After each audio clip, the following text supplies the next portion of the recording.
Hit that hold note. Hit that hold note, people. Good morning. It is a fantastic morning.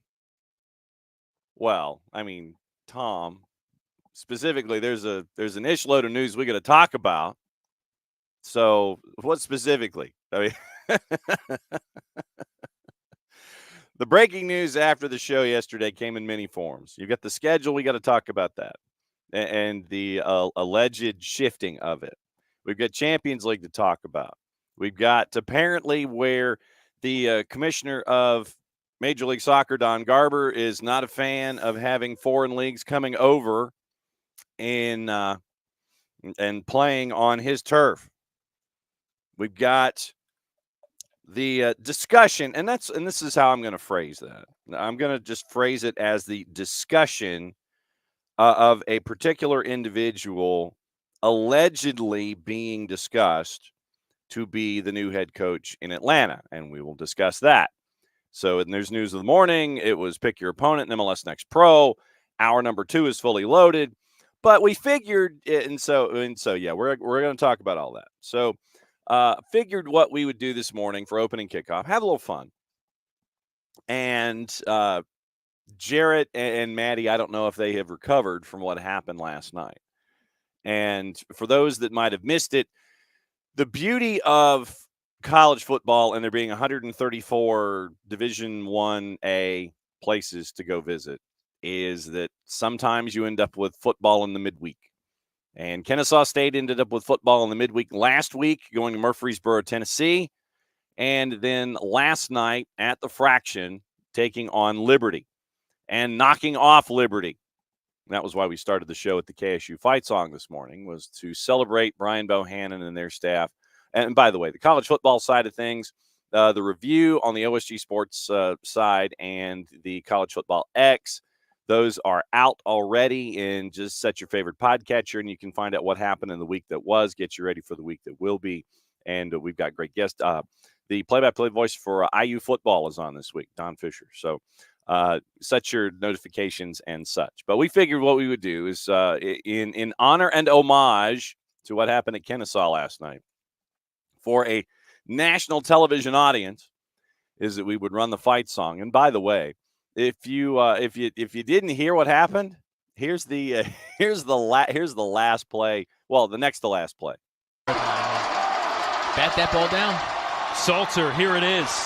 Going to the outside. Time expires. Incomplete. And Kennesaw State pulls a massive upset for its first ever FBS win.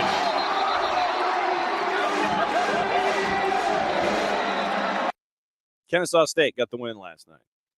Snapped Liberty's massive win streak in Division 1A. And so that was shoot. Brock Vereen was played by Jason Knapp. Jason Knapp and Brock Vereen from CBS Sports Network. So that was the next to last play. And so, of course, what happens in a game like this, you end up with everybody running onto the field. Jamie Chadwell for Liberty's like, nope, 1 second left. You got a second? Needed a second. So you got a second. And so they did it again, and the play didn't go really well. So I don't know where the goalposts are. I'm hoping that somebody took him to Lake Allatoona, or maybe they dropped him into Nelson Lake behind the forest, in between the practice field and Fifth Third. But no, big night for Kennesaw State last night. So I figured that would be part of opening kickoff. The other part of opening kickoff is the request from yesterday. I actually found it. Here's a little bit of what happened after the match in Montreal. You can taunt me all you want. The game is over. I'm getting paid money to call the game. So sorry you lost, but have a good drive home. Montreal fans not very happy about it, and maybe a few fans with a few too many drinks wanting to yell at us about it. We got a security guard down below us. He could probably help diffuse this. Yeah, he could probably handle it. We will be going back to Atlanta. That's fine. Yeah, take care. Have a nice trip. Good night, guys. Good night. That's unfortunate. This is such a fun place to do a game, and it's unfortunate that drive home safely. We have that incident. Nonetheless, that's the long version of driving home safely. So there you go. That was by popular request after yesterday, courtesy of our friends at 92.9 The Game of the Odyssey app. So let me see if I can regroup here.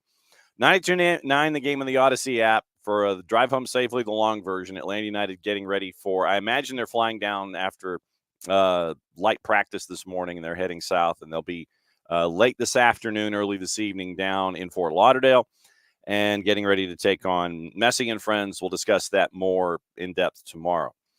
Then going backwards, CBS Sports Network and Conference USA for Kennesaw State's big win. And then Kennesaw State's pet band, their own selves, with the fight song. So big win. And like I said, yeah, Rich, actually they did. And they beat Liberty to do it.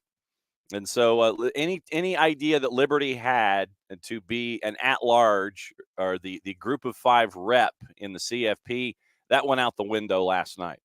So, big win for them. Their first win in Division I AA. I just dated myself with that reference, FBS. So big win for Kennesaw State last night. Brian Bohannon had no voice when he was asked, post-game comments on CBS Sports Network, rightfully so. But, I can't be happier for that staff after, they were the big run that they had in Division I AA and getting into the playoffs early as a program, and then wanting to transition and be in Division 1A, FBS as opposed to FCS as a first year in Conference USA. And so big win for them. And, so big win for them last night, knocking off Liberty to do it. So it was a big win for Brian Bohannon and conference for Kennesaw State in Conference USA. Like I said, I don't know if Maddie and Jared have even, in fact, recovered. So next time they're on the show, we will ask them, whenever that is, to see if they have, in fact, recovered. Yeah, and Rich, there are a lot of situations where teams, whether it's, literally you could be going from D3 to D2. You could be St. Thomas going from NAIA to FCS and 1AA. There are times where, you feel like you've got to take the jump and you take your lumps, and the lumps really last for a long time. But, it was the game in Murfreesboro against Middle Tennessee State. You could see that something was kind of clicking with Kennesaw State, and then they ended up getting the win last night, taking out Liberty to do it. That's a big win for them. 8 days after playing in Murfreesboro, Tennessee. So, piece of trivia, by the way. First two TV home games in the history of Kennesaw State. You're listening or staring at the play-by-play guy. It's me and DJ Shockley for the first game ever, and then it was me and Jimmy Robinson for the second game ever in the history of Kennesaw State athletics. First two video games, TV games, were me and Shock and me and Jimmy Robinson. So it was blessed to be a part of that and just to kind of see things go full circle. But yes, Rich, there are opportunities for teams not to go up, and then they go up too quickly, and it takes a really long time for things to kind of shake together. And but like I said, big win last night, so very, very cool, very, very cool moment regardless for Kennesaw State. Okay, opening kickoff brought to us by our friends at Kickoff Coffee and kickoffcoffeeco.com. Let me get to the QR code. There's your QR code. For those of you who are hanging out with us, however you are doing so, large device or small, audio or video, well, it could be on the 280-character app, could be on the Twitch, could be on the YouTube. So you hit that QR code, you get into Kickoff Coffee and kickoffcoffeeco.com. Don't forget to use the code SoccerDownHere15 at checkout. You get 15% off your purchase. They, in turn, take 10%, reinvest it into youth programs, youth initiatives that they have earmarked that are cool. Bottom line. Kickoff Coffee and kickoffcoffeeco.com. Okay, there's a lot to get into when it comes to Major League Soccer this morning. And it's a couple different things. Ooh, let's see if he's recovered. Jared, have you recovered from last night yet? I'm still cackling. Oh, my God. Yeah. You idiots. Yeah. You idiots drove down from Virginia. Talk about, we're the best team in Virginia. Like JMU doesn't exist. Yeah, that's true. First of all, you drove down from Virginia. Yeah. With your undefeated record. Yeah. Came to a house of horrors for you going back to the FCS days when it was Charleston Southern and Kennesaw and Liberty duking it out in the Big South. You rolled into town undefeated. Listen to this. You felt good about yourselves. You gave up an early touchdown. You gave up another early touchdown. You managed to tie it up just before the break. Then you gave up a third, and then you just couldn't get it over the line now, could you? Liberty, go Bye. sit in the corner and watch. Mm-hmm. Yes, Because there's nothing that Jerry Falwell Jr. enjoys more than watching something he likes get screwed while he stands in the corner. yes. Have a great night, sir. Kennesaw is America's team, and not just this right now. I want to point you back to 2 years ago when Kennesaw beat Liberty in the ASUN basketball championship and denied Liberty a spot in the NCAA tournament. We are the wall. This deranged, owl-obsessed university nestled in the corner of 75 for no damn reason is out here just doing the Lord's work. Yeah, I figured as much. Yeah. So, Oh my God, I had Rich, I am emotionally broken because so background here. Wednesday nights generally when I play softball, like beer league softball, nothing serious, nothing good. As we're standing in the parking lot, a couple of us who went to Kennesaw are looking at the score and like, I'm gonna go home and watch it. I don't live far from KSU. A part of me thought, what if I just drove down and go? And I'm going to be throwing hands with the part of me that didn't do it because I was already tired. Like, I had a long day.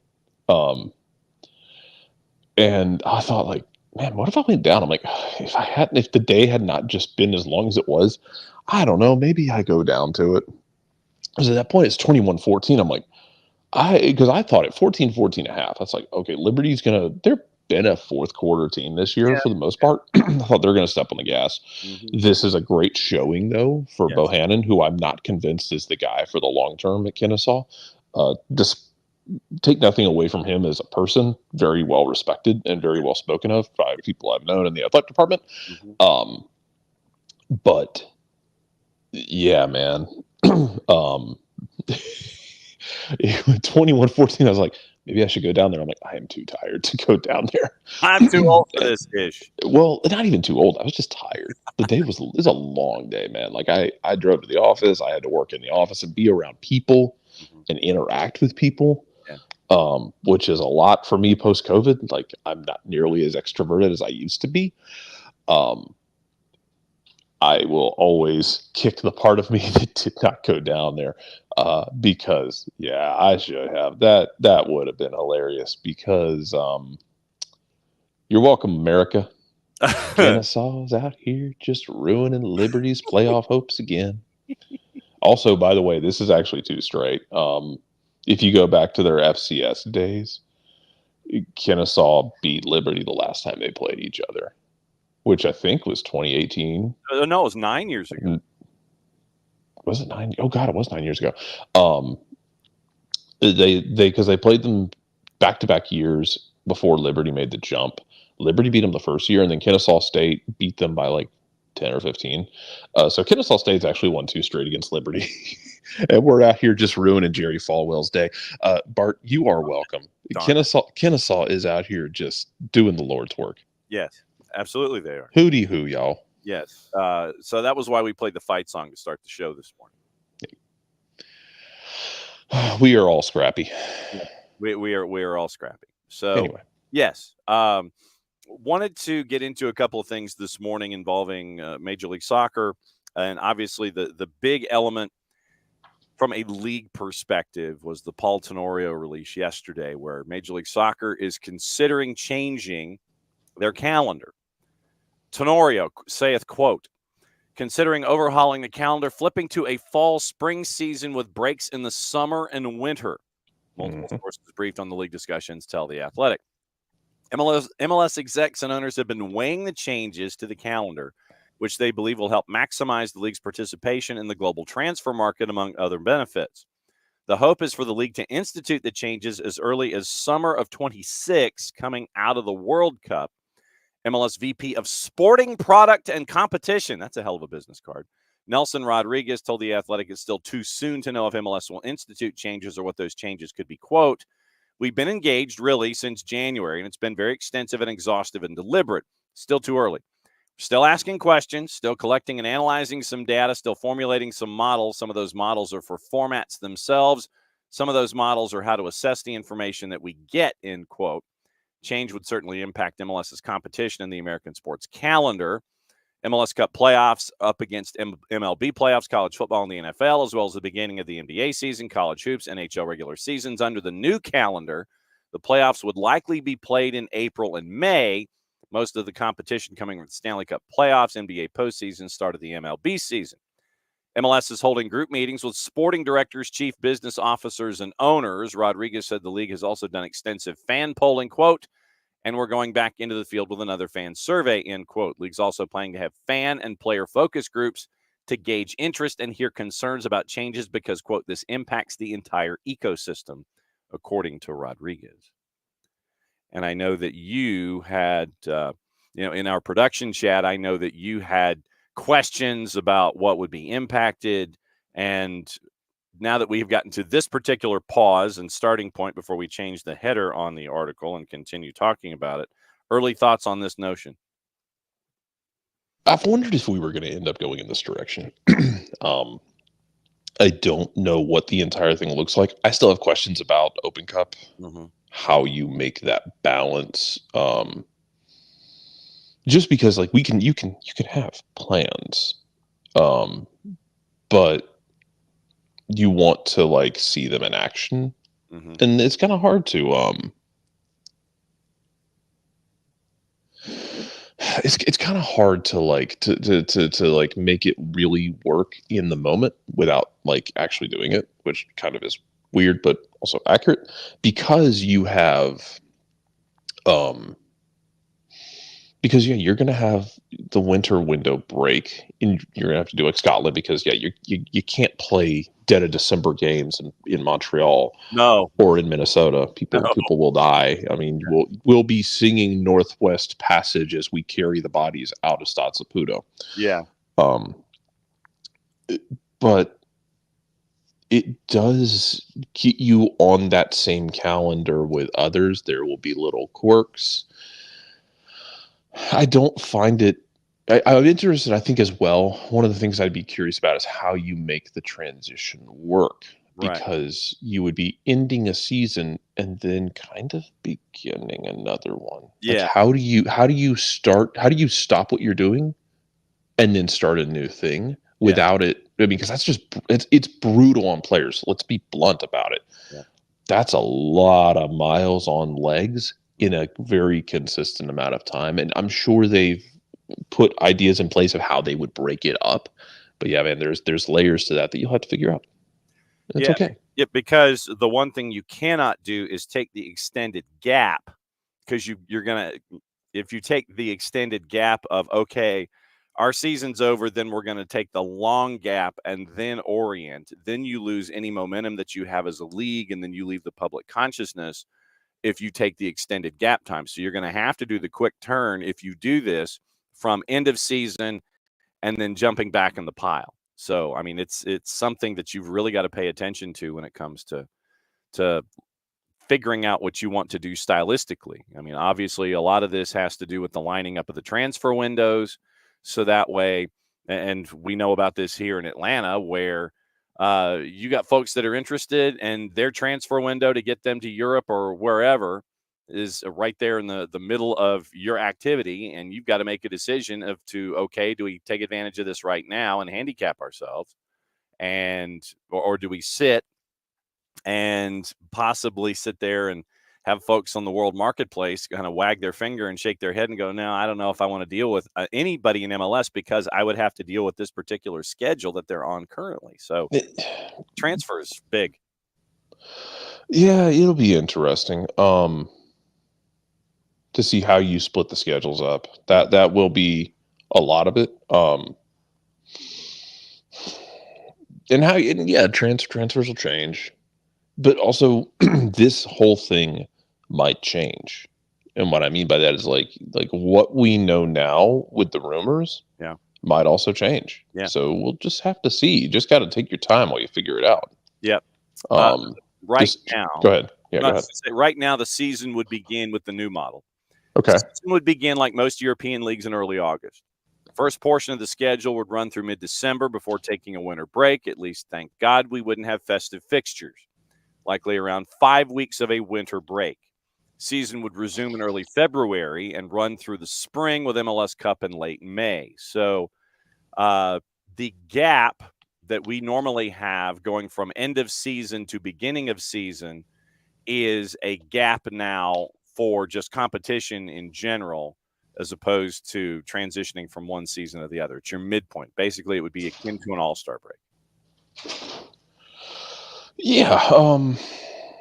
Schedule change would flip the MLS playoffs and MLS Cup to a less crowded portion of the American sports schedule, a warm weather MLS Cup with less competition from other sports leagues, and this is Tenorio's wording. Certainly appealing to all. A fall-spring calendar would also mean that MLS, like the rest of the world, would pause the season during all FIFA international windows, which would be a welcome change for most teams and players. More quotes from Rodriguez. Playoffs, the most valuable piece of real estate in the league season. Playoffs that would be spring or summer suggest a different dynamic. Starts with the fact weather is closer to optimal for all 30 clubs. Your stadium conflicts are a little bit less. Competition with other North American sports is different. You're more aligned with at least the European rhythm of football. So those are factors. They also come with their own sets of trade-offs. Divisions instead of conferences. Yeah, I mean, changes. Season would then help determine changes. Yes, David Bowie. MLSPA gets to play a crucial role in the discussions. Rodriguez said the league is working with MLSPA to ensure it gets player feedback. The league will need player sign-off on any schedule changes, especially because the CBA requires each player is entitled to 6 weeks of vacation per year. 5 consecutive weeks of vacation time is required. So to Bart's point, because I think this is a point worth discussing. The idea of December, February games. I mean, Hugh Gold dismisses the games, and we have games in July and August in Florida, because it's hot as hell. Yeah, they are danger, and Bart, you do games as an official. You stand out there in that weather. You know as well as anyone, I think. The heat and the cold can be dangerous in different ways. One of my concerns with the northern venues is kind of a similar one you have in Scotland, which is that you get like a layer of frost in the ground that just doesn't go away. Yeah. So the surface just gets trickier to play on up there the further north you go. That's I can tell you, like, man, I think that's my concern. Yeah. And I don't know if that's founded in the geography of Minnesota and Quebec, or if not. So yeah, if you could sit for an NFL college game in November, December, January, you can do the same for soccer. Yeah. And the players actually move around more. There's that. The league would no longer play from around June 1 to July 15. It would replace those weeks of games with games from early November through mid-December. That might be welcomed by fans. Once again, Tenorio. Might be welcomed by fans in Dallas, Orlando, Miami, Houston, Austin. Difficult for markets like Toronto, Chicago, Minnesota, Salt Lake, Montreal, New England, which see the summer months as their most attractive and profitable weeks of the season. Sources involved in and briefed on discussions said there's been concern about a potential calendar change from certain MLS stakeholders that play in the colder markets. League hopes to gain more insight by surveying fans in different markets to determine whether they would go to games played in winter months, especially in those markets impacted by the weather. While ticket sales would be impacted, also other logistical issues to consider, including impact on training environments. Teams in colder climes might be forced to train inside on turf, for example. Yeah. There will be changes. And anytime you do something like this, and to Michael's thing, like selling home tickets in Minnesota, I don't know. Minnesota people are insane. They might kind of be like, cool, hey, challenge accepted, man. Let's go have an experience. I don't know. I don't know how they're going to react to that, to be honest. They might just be 100% down for it. I don't know. It depends on the person, depends on the culture. They might be like, yeah, man, Yeah, This is our thing. We're gonna go freeze to death and stand out here like Jon Snow, mm-hmm. and we'll just let it ride. Yeah. Other elements in here. Leagues Cup is a concern. Played for a month in the middle of the summer, traditionally interrupting the season. MLS is weighing different formats and timing for Leagues Cup that would fit into the new calendar, including potentially playing the tournament in January, February, with teams in pods in warmer weather locales like California, Texas, Florida.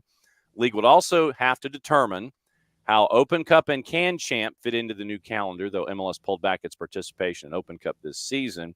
Issues could end up holding up the calendar switch. League previously held discussions on a potential change in competition format in 13 and 14, opted not to make a change. With the World Cup around the corner, discussions about the calendar now feel like they have real momentum. Once again, Tenorio's words, though Rodriguez cautioned it was simply too soon to know. Quote, "We are at a different point in our evolution as a league," Rodriguez said. "With the World Cup, we have more eyes on us ever than before.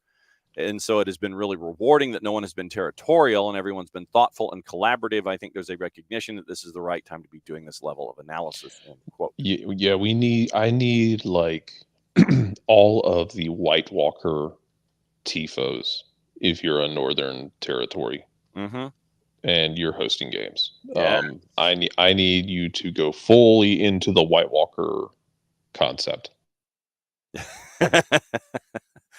Pars is like, hold up. The entire time I've been watching MLS, I've been asking why we don't run the same schedules the rest of the world. I can't count how many We're times. weird like that. Yes. I've been told it would cause too much competition with other sports. Why are we changing the narrative now? You might just be feeling better about where you are. Yeah. As a league, as you've grown steadily.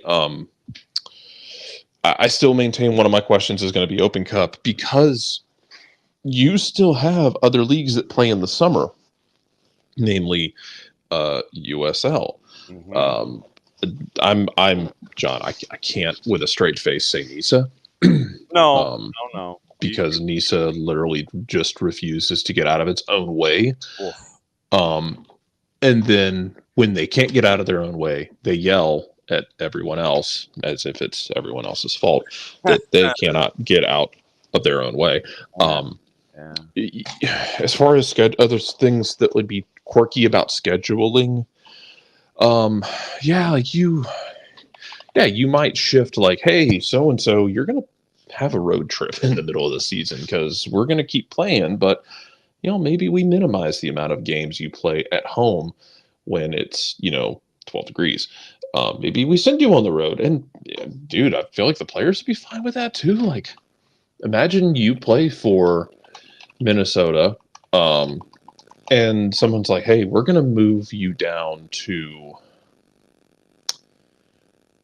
we're going to put you on a West Coast road trip, Southwest road trip. Okay. You're going to go to San Diego. You're going to go to LA. There you go. We'll swing you over through Texas. Okay. Then you'll go back home. Okay. Yay. Yeah. I mean, it gives you. There's layers to it. Yeah. And so that's the Leagues Cup during the break in Mexico. Yeah. See, but this is which is what I've been wanting. I've been wanting leagues. I don't know how you guys feel.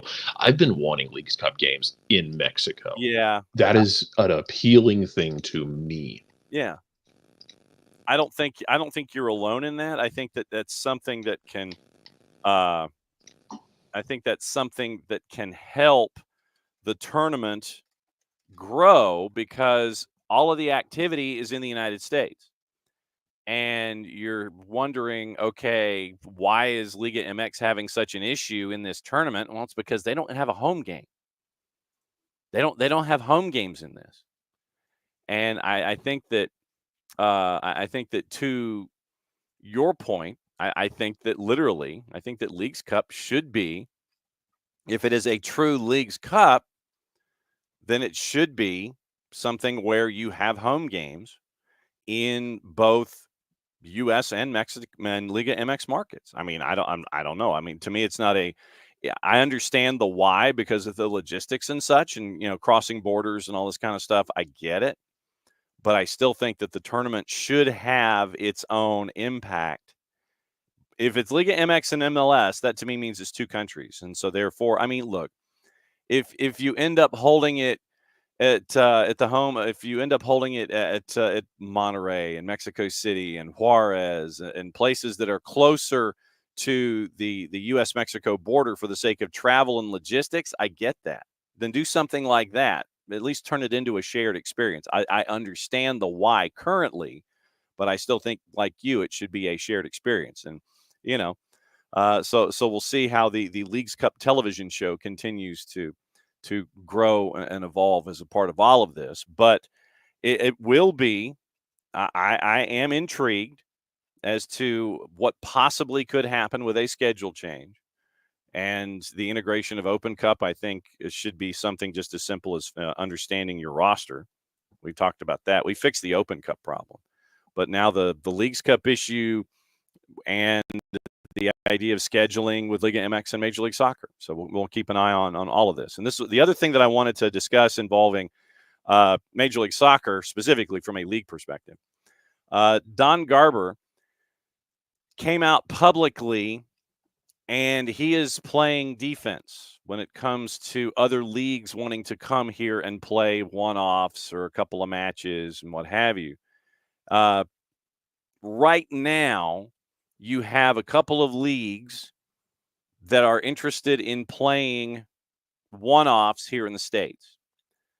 Don Garber said, I hear that the Premier League is interested and the fans aren't in support of it. It's up to them. I, for one, know the value of a regular season game. I know what it means to fans. I know what sovereignty means, that football is based around borders. I believe in the importance of those borders. And so the Premier League is debating it. And you also have other leagues that are this close to filling out the paperwork. I think that it's I think La Liga is the one that's the closest in filling out the paperwork and plotting for a game to be in the United States. What these leagues are doing, I get it. You're expanding your audience and you're drawing the audience in that exists in the United States. But Don Garber is saying right now that not cool if it would be something that a league from outside this hemisphere would want to do. Clearly, quoting Garber, we all need to be very thoughtful about how our market develops so that everybody can be a winner. I really care a lot about those people that are investing in the game, doing the work, building the game for the next generation, investing in infrastructure and player development under the guidelines and requirements of our federation and our confederation. Relevant, remember, won in court recently. And so keep an eye on Relevant Sports when it comes to them wanting to do something in the United States. La Liga and the Club World Cup, they're looking to dive into the United States and play meaningful games, like not just like exhibitions like we see with these tours and things, legitimately where you could have La Liga or Premier League fixtures in the United States that would count in the standings if they had matches in the United States. And the thought is that La Liga could close the gap on interest on the Premier League if La Liga could come to the United States, have matches in the United States, and then present themselves to a different audience. So keep an eye on that. And if it continues to see the idea, the possibility that something like this could go down involving a league, not Major League Soccer, coming into the United States, having a regular season game. I mean, the NFL does it, but that's American football, and there is no real competition. You're expanding your marketplace in that idea. Don Garber is saying we got to keep our borders, but La Liga wants to come over, and Relevant wants to bring La Liga over as a part of this discussion. So I'm intrigued to see what happens. But, yeah, and Pars, we are doing the same with American football, but once again, American football really doesn't have any overt competition. The League of European Football, or whatever they call it, the LEF, that is like the old World League of American Football, and the level of play is kind of the same, where you might have a player or two go from the LEF and get a tryout in the National Football League, but the talent level and the level of play isn't the same. And so the National Football League is trying to expand its marketplace in a sport, American football, where they really don't have any competition.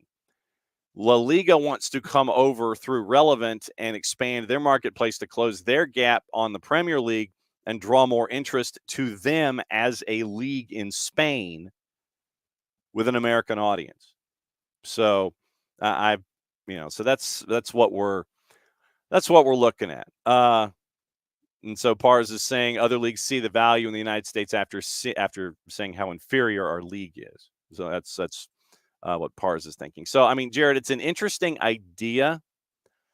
I get it. I understand why other leagues want to come in here because they see what the Premier League does here in the United States through their relationship with their rights holder and with everything that Peacock and NBC Universal invests into the Premier League.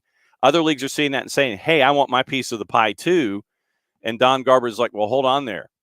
Hold on there, sir. They're just celebrating and doing camps and things. And see, I don't care nearly as much about that side of it, about who wants their piece of the pie. I could really give a shit. Part of my thing is just you're gonna have to be careful about the way you make the change and communicate to people like, hey, this is gonna be rough for a minute. Like there's gonna be moments where this is uncomfortable. Yep. Like when you make this switch, it's not going to be comfortable for a bit, and you're gonna get dissension. You're going to get complaints. You're going to get thought pieces because there's nothing in this country that soccer fans love more than shitting on their own product and shitting on Major League Soccer. Hell, man, like you can pop up on that decomposed ass Bird app all the time and find people that'll find something to complain about. We talked about this yesterday morning and Tuesday morning of like, people are going to find something to complain about. They're going to find something to be annoyed at, and they're going to harumph, if for no other reason than to just do it, which, whatever, fine. Here's that attention you ordered. Now go grab a seat somewhere and sit in the corner and turn on a Cure album. I could give a damn. But if you're going to make this change, you got to put your whole ass into it. Yes. You got to do it from your heels, put them in the ground, and make the change and commit to it. You cannot half-ass this. Yeah, no. And so, if you're going to do it, you also you risk the other side of this, because if you have someone like Relevant that wants to encourage other leagues to come to the United States to try to expand their footprint, if it's not done right, then you've done more damage to yourself as a league in the process of, your own. I think that your home audience would sit there and go, well, you went to the United States and that didn't work. So, good on you. And, why should I trust you as a product? You'll have folks that will do that. I think that, the leagues will go back to being insular if the experiment doesn't work, but you run the risk of perhaps alienating some folks. Who knows? David, I don't feel one-off games will drive increased U.S. fans, and single gate won't dent anything. These NBC mornings tailgates in some cities, I do feel as much, if not more, to build U.S. interest. Oh, absolutely. And frankly, I'm still waiting for the NBC Premier League tailgate to show up at Centennial Olympic Park. Yes. You want a crowd? You're sitting there and it's like, okay, Hyde Park or wherever you are in Chicago, and you go to Nashville and all these kinds of things. Look, go to Centennial Olympic Park. You'll shut down downtown Atlanta with all the Premier League fans. I'd be fine with that. So, do it because it's long overdue. Do it. Yes, exactly. I know that there were another couple of things to get into last night. There was a game last night. Yes, I tell you, as someone who was like cackling still, dude, I was laughing until cackling about a bunch of things, man. I was laughing until 1 a.m. about Liberty just getting absolutely just dog walked. Yeah, just Kennesaw State took the chain off the bike and started beating them with it, and it was amusing as hell. Because I don't know if Kennesaw State wins another game this year, but it's like if you're gonna win one, that's the funniest one to win. But yeah, man, there was another. I don't miss me with. It's not the postseason; it's playoff. It's a wild card game. You don't do this shit with Major League Baseball, when they had the 1-game playoff, or when they have, when they change their wild card structure, I swear to Christ, you don't have to constantly shit on MLS just to be cool. You get a couple points, whoop-de-doo. You can't trade them in for anything. All you do is just look like a grumpy person sitting online. I don't care what you call it. If you want to sit there and create semantics with it just to be a grumpy bastard, go ahead, be my guest. But still, just enjoy the fact that you're getting games with high stakes, and 2 teams went on the road in the last 3 nights and won games, even though Vancouver was supposed to be at home and got moved because I think of a motocross or supercross event. Oh yeah. And then went down to Portland, and as I said last night, they disassembled the bus when they got to Portland and then used pieces of that bus to beat Portland to death with. So last night, it was 3 goals in 11 minutes. Ryan Gauld scored in the 20th. Diego Chara picked up a yellow 3 minutes later. Then you had Brian White scoring in the 24th. Ryan Gauld had one of the assists. Gauld scored again in the 31st, and it was 3-0 by the time you got to the 31st minute for your home away from home game in Portland. Neville makes 3 changes to start the second half. It didn't work. Stuart Armstrong scored in the 51st. Then Gauld scored from Armstrong and Adekubi. 5-0 with 30 minutes to go. So then Vanni Sartini at that point is like, okay, fire wagon change. He literally made 3 swaps with 63 on the clock. Gauld, White, and Armstrong out. So they got to sit, and they're going to be rested for what's going to happen this weekend. Then you end up with 2 more subs later. Fafa Pico and Kubas are pulled. But, yeah, 5-0 for Vancouver over Portland. Vancouver, by the way, in that match, they were an underdog, understandably so. They were a plus 219 as the 8th seed, having to play only in this league of self-hatred among people bellyaching about every possible thing with MLS. Would we bitch about, Vancouver came into the game, they shouldn't have been in the playoffs, they limped in, they lost 4 straight to get here, this is a joke. In other sports, we have this shit happen all the time. Like somebody, usually the Hawks, limping into the NBA playoffs, looking like they're about to hold a coup in 3 different directions. Not a call, a coup. Yes. Or, baseball teams like limping into the playoffs and then they get hot. We don't complain about those and say that it's unserious and we shouldn't take it seriously and how much of a joke it is. But because we cannot literally function without trying to belittle something about soccer in this country, we have to find something to be upset about. Just enjoy the fact that Atlanta damn near spit the bit and gave the neutral observer an amazing storyline, with Joseph almost killing them off, getting a gift and then a penalty, and then almost killing them off, and then Brad Guzan at 40 years old standing tall when he had to. And then you get the penalty shootout where, Stian Gregerson talks about how, yeah, man, we've been through shootouts this year. Gregerson not talking like a Southern football coach. That's me. But you get they learn from their earlier shootouts. You gave the neutrals a great game, and then you gave the neutrals a disassembling of a human body last night, like a slow, like some Jack the Ripper shit last night up there in Portland. If you needed to go to bed after 60 minutes of play, if you went to bed by 11:45, you caught everything.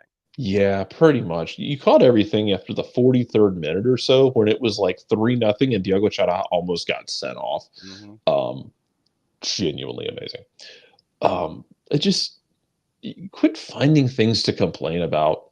Enjoy what there is to enjoy. If you're not amused by it, or if you're not entertained by it, okay, move on with your day. Like, what do you get out of telling everyone in the world, going to the top of the mountain and screaming how unsatisfied you are I'm with unsatisfied. with a play-in game? Look, my preference for the format is still 2 games, 1 home, 1 away. You do the tie. That is my preferred format. We're not there anymore. I cannot go in there with a pop gun or with, a bag of whatever the hell it was that Walter White used to basically create the explosion in the first season of Breaking Bad in the sketchy office.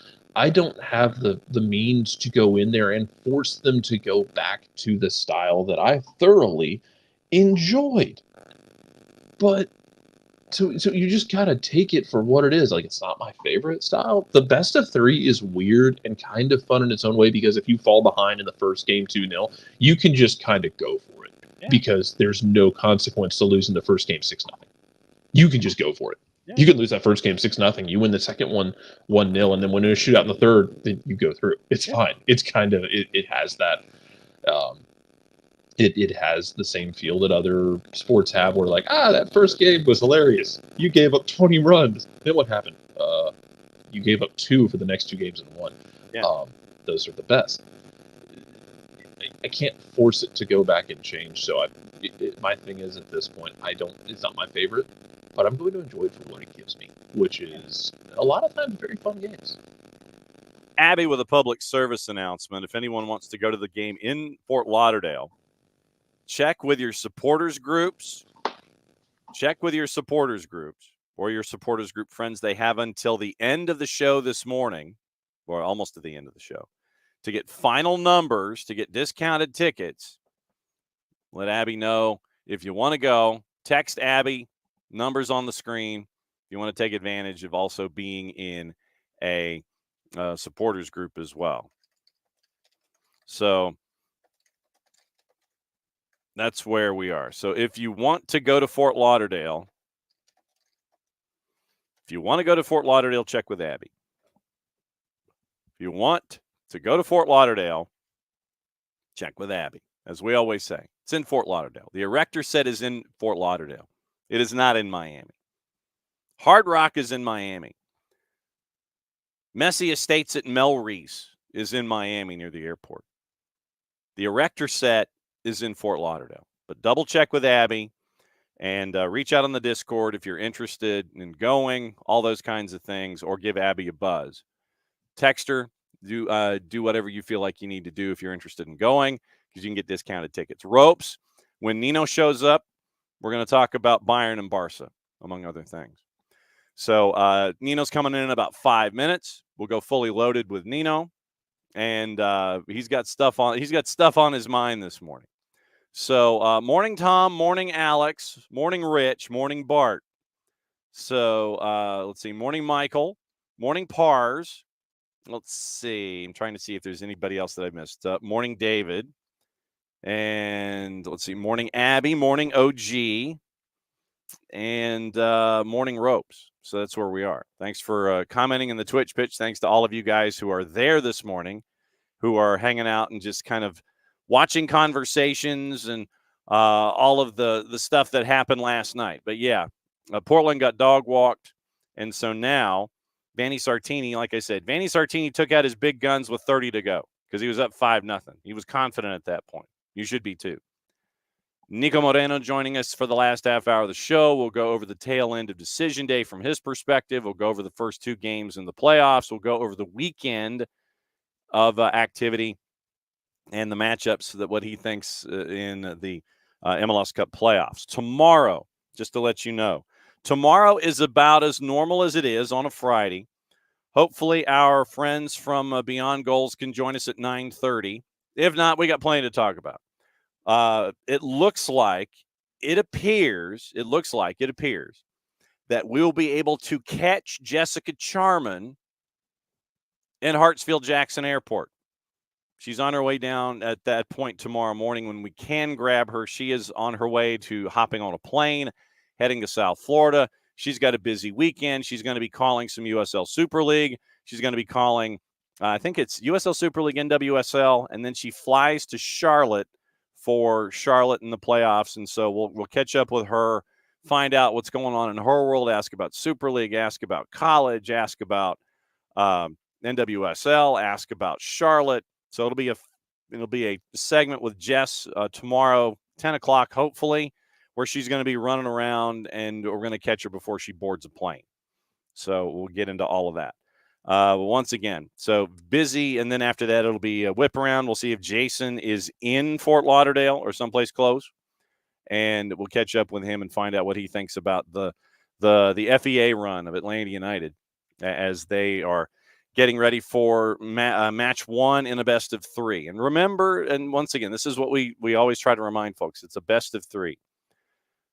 Lose 1-0, lose 6-0, doesn't matter. You're down 2 or down 3, you can still chase the game, run like hell, and see what happens. If you lose by 6, it's one game. It doesn't affect anything.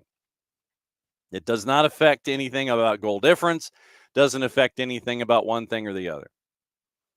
The idea is to get out of there with 2 decisions in a best of 3 series. That's it. Lose by 1, lose by 6, doesn't matter. So the idea is to win 2 of 3 and advance. Atlanta United, only team to take 4 points from Messi and friends this year. Some of that with Messi in the lineup. So we'll see what happens there. Let's see what else is going on. Pick your opponent in MLS Next Pro. That happened, and the semifinals are set. The East, by the way, was the one that had all the chaos. We'll get into this a little bit more in the weekly for MLS Next Pro, which will be a part of our activity in MLS Next Pro. It is USL Championship, USL League One. 1 week left in the regular season when it comes to MLS, to the USLs and to USL League One. We catch up, by the way, with the new head coach and technical director for the USL League One franchise out in Texoma, USL One Texoma, and we'll catch up with Adrian Branch. We're going to catch up with him on Friday. That'll be released to the network Friday afternoon as a 1v1. But the Final Fours in MLS Next Pro, Philadelphia and Crown Legacy. Crown Legacy knocked off the top seed FC Cincinnati 2. So Philly chose Crown Legacy. So it's 2-8.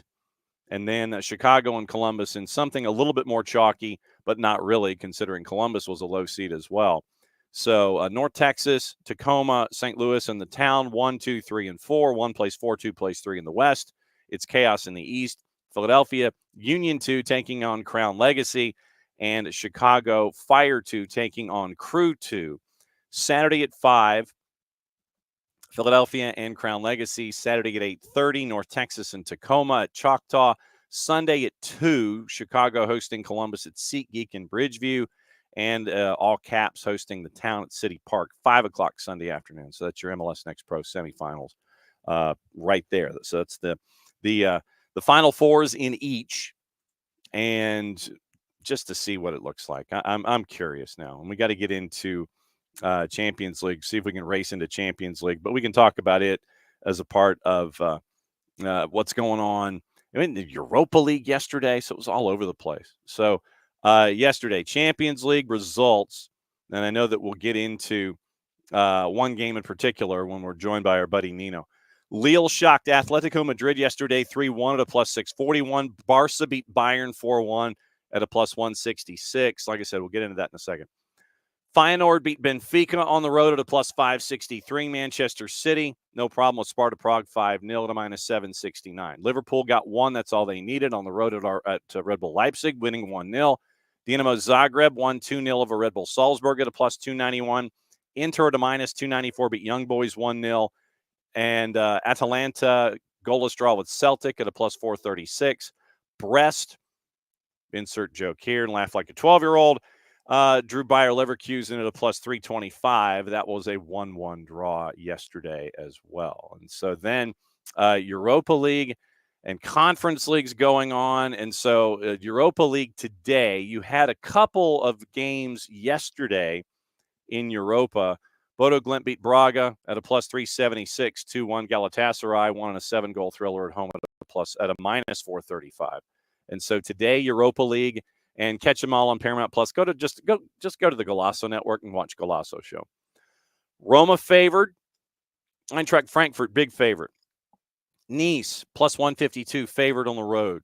Maccabi Tel Aviv is hosting Real Sociedad. Real Sociedad a minus 132. Michelin favored at home at a plus 127 over Royal Union.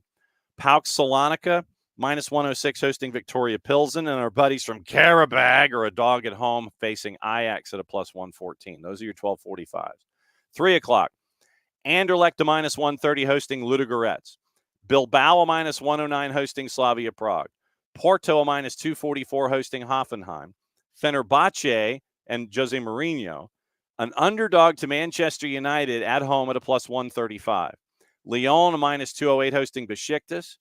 Olympiacos a plus 148 on the road, hosting Malmo. Rangers a minus 204, hosting something called FCSB. Spurs a minus 294, hosting AZ Alkmaar at a plus 765.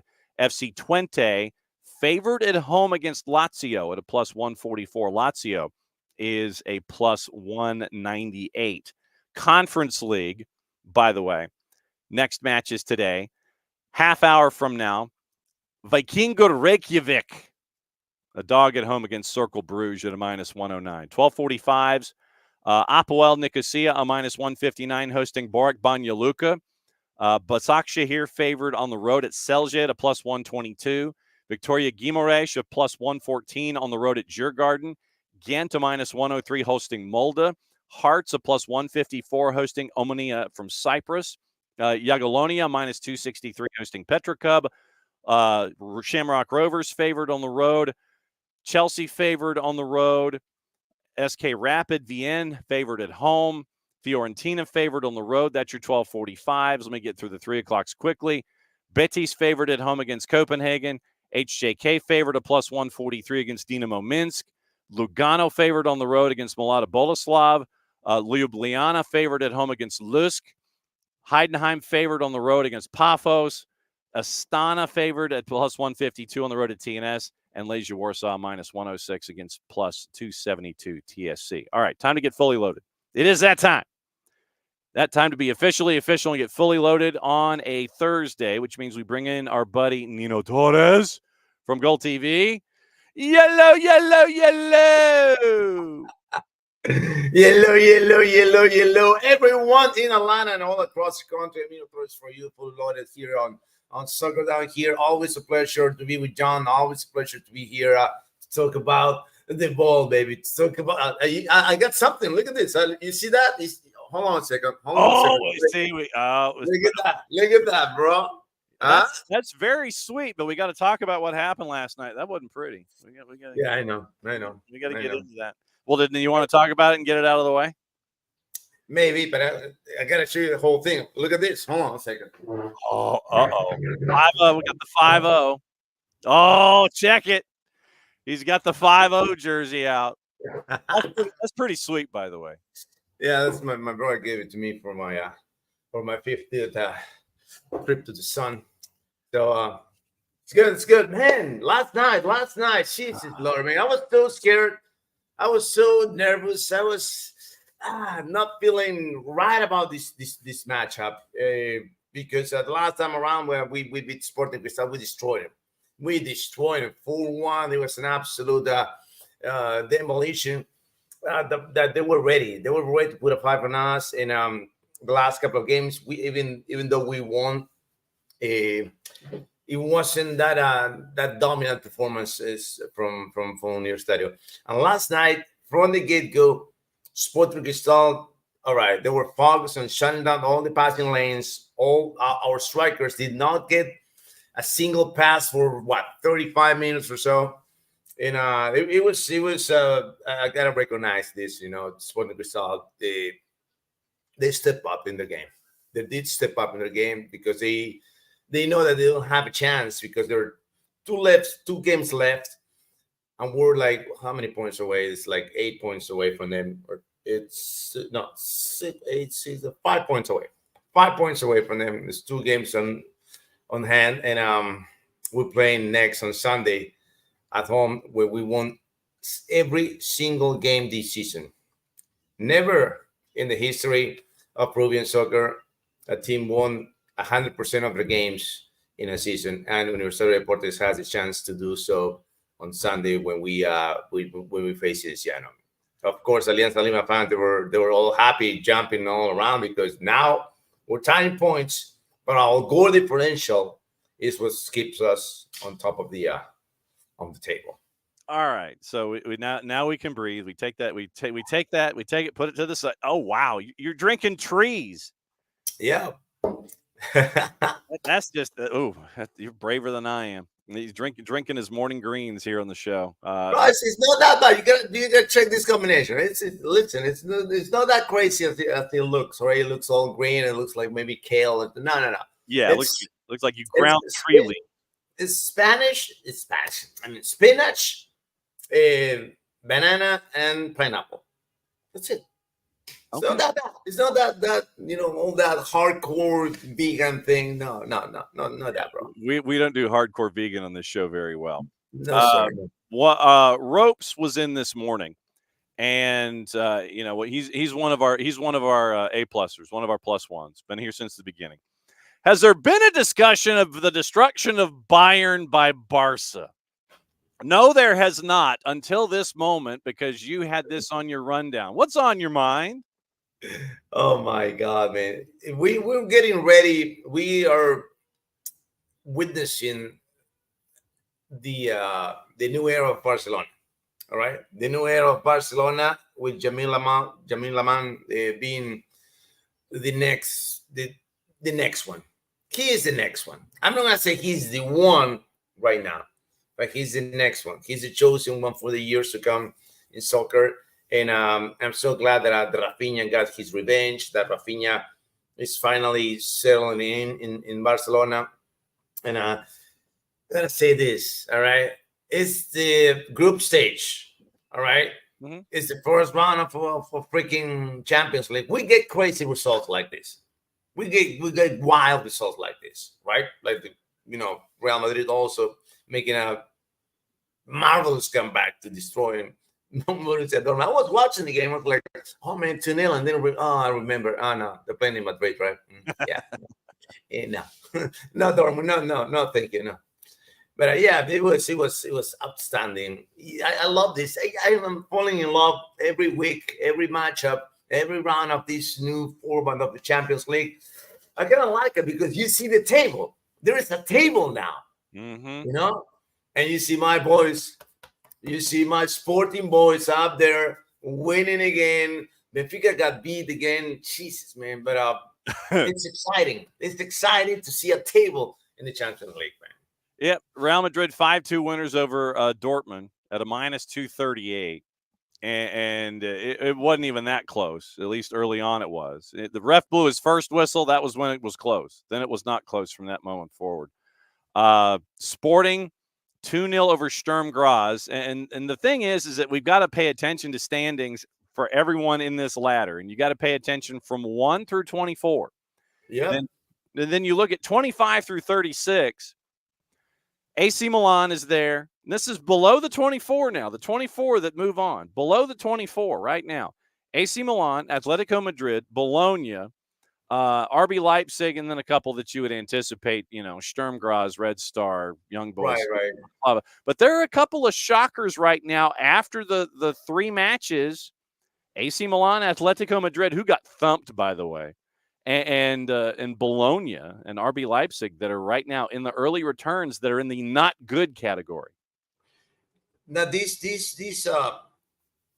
positions for these teams, they're going to make them rethink for the next year, because this is the first year of the new format. Mm-hmm. And they were like, oh, we are, seeing you at the bottom of a table of 24, it's a completely different ballpark than seeing you at 1 of 4. Yep. 1 to 4. Oh, I got a chance to jump in. It's 24 teams, buddy. Right? So I think next year teams are going to get more focused on the new format and getting a different approach to this tournament. This is going to be another long run tournament. Yeah, and so we got to learn. We got to learn about it. We got to sit there and embrace it and enjoy it and sit there and go, what are the rules? Yeah, oh yeah, that's the rules. Them's the rules about this thing.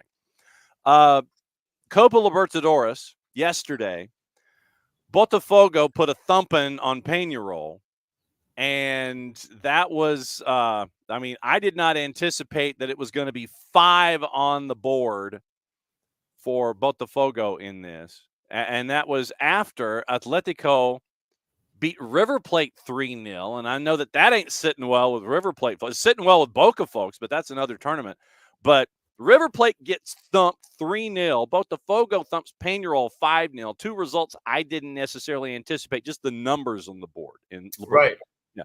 Right. It was so sad. It was so sad. I was devastated last night. I was devastated because Peñarol entered into the game.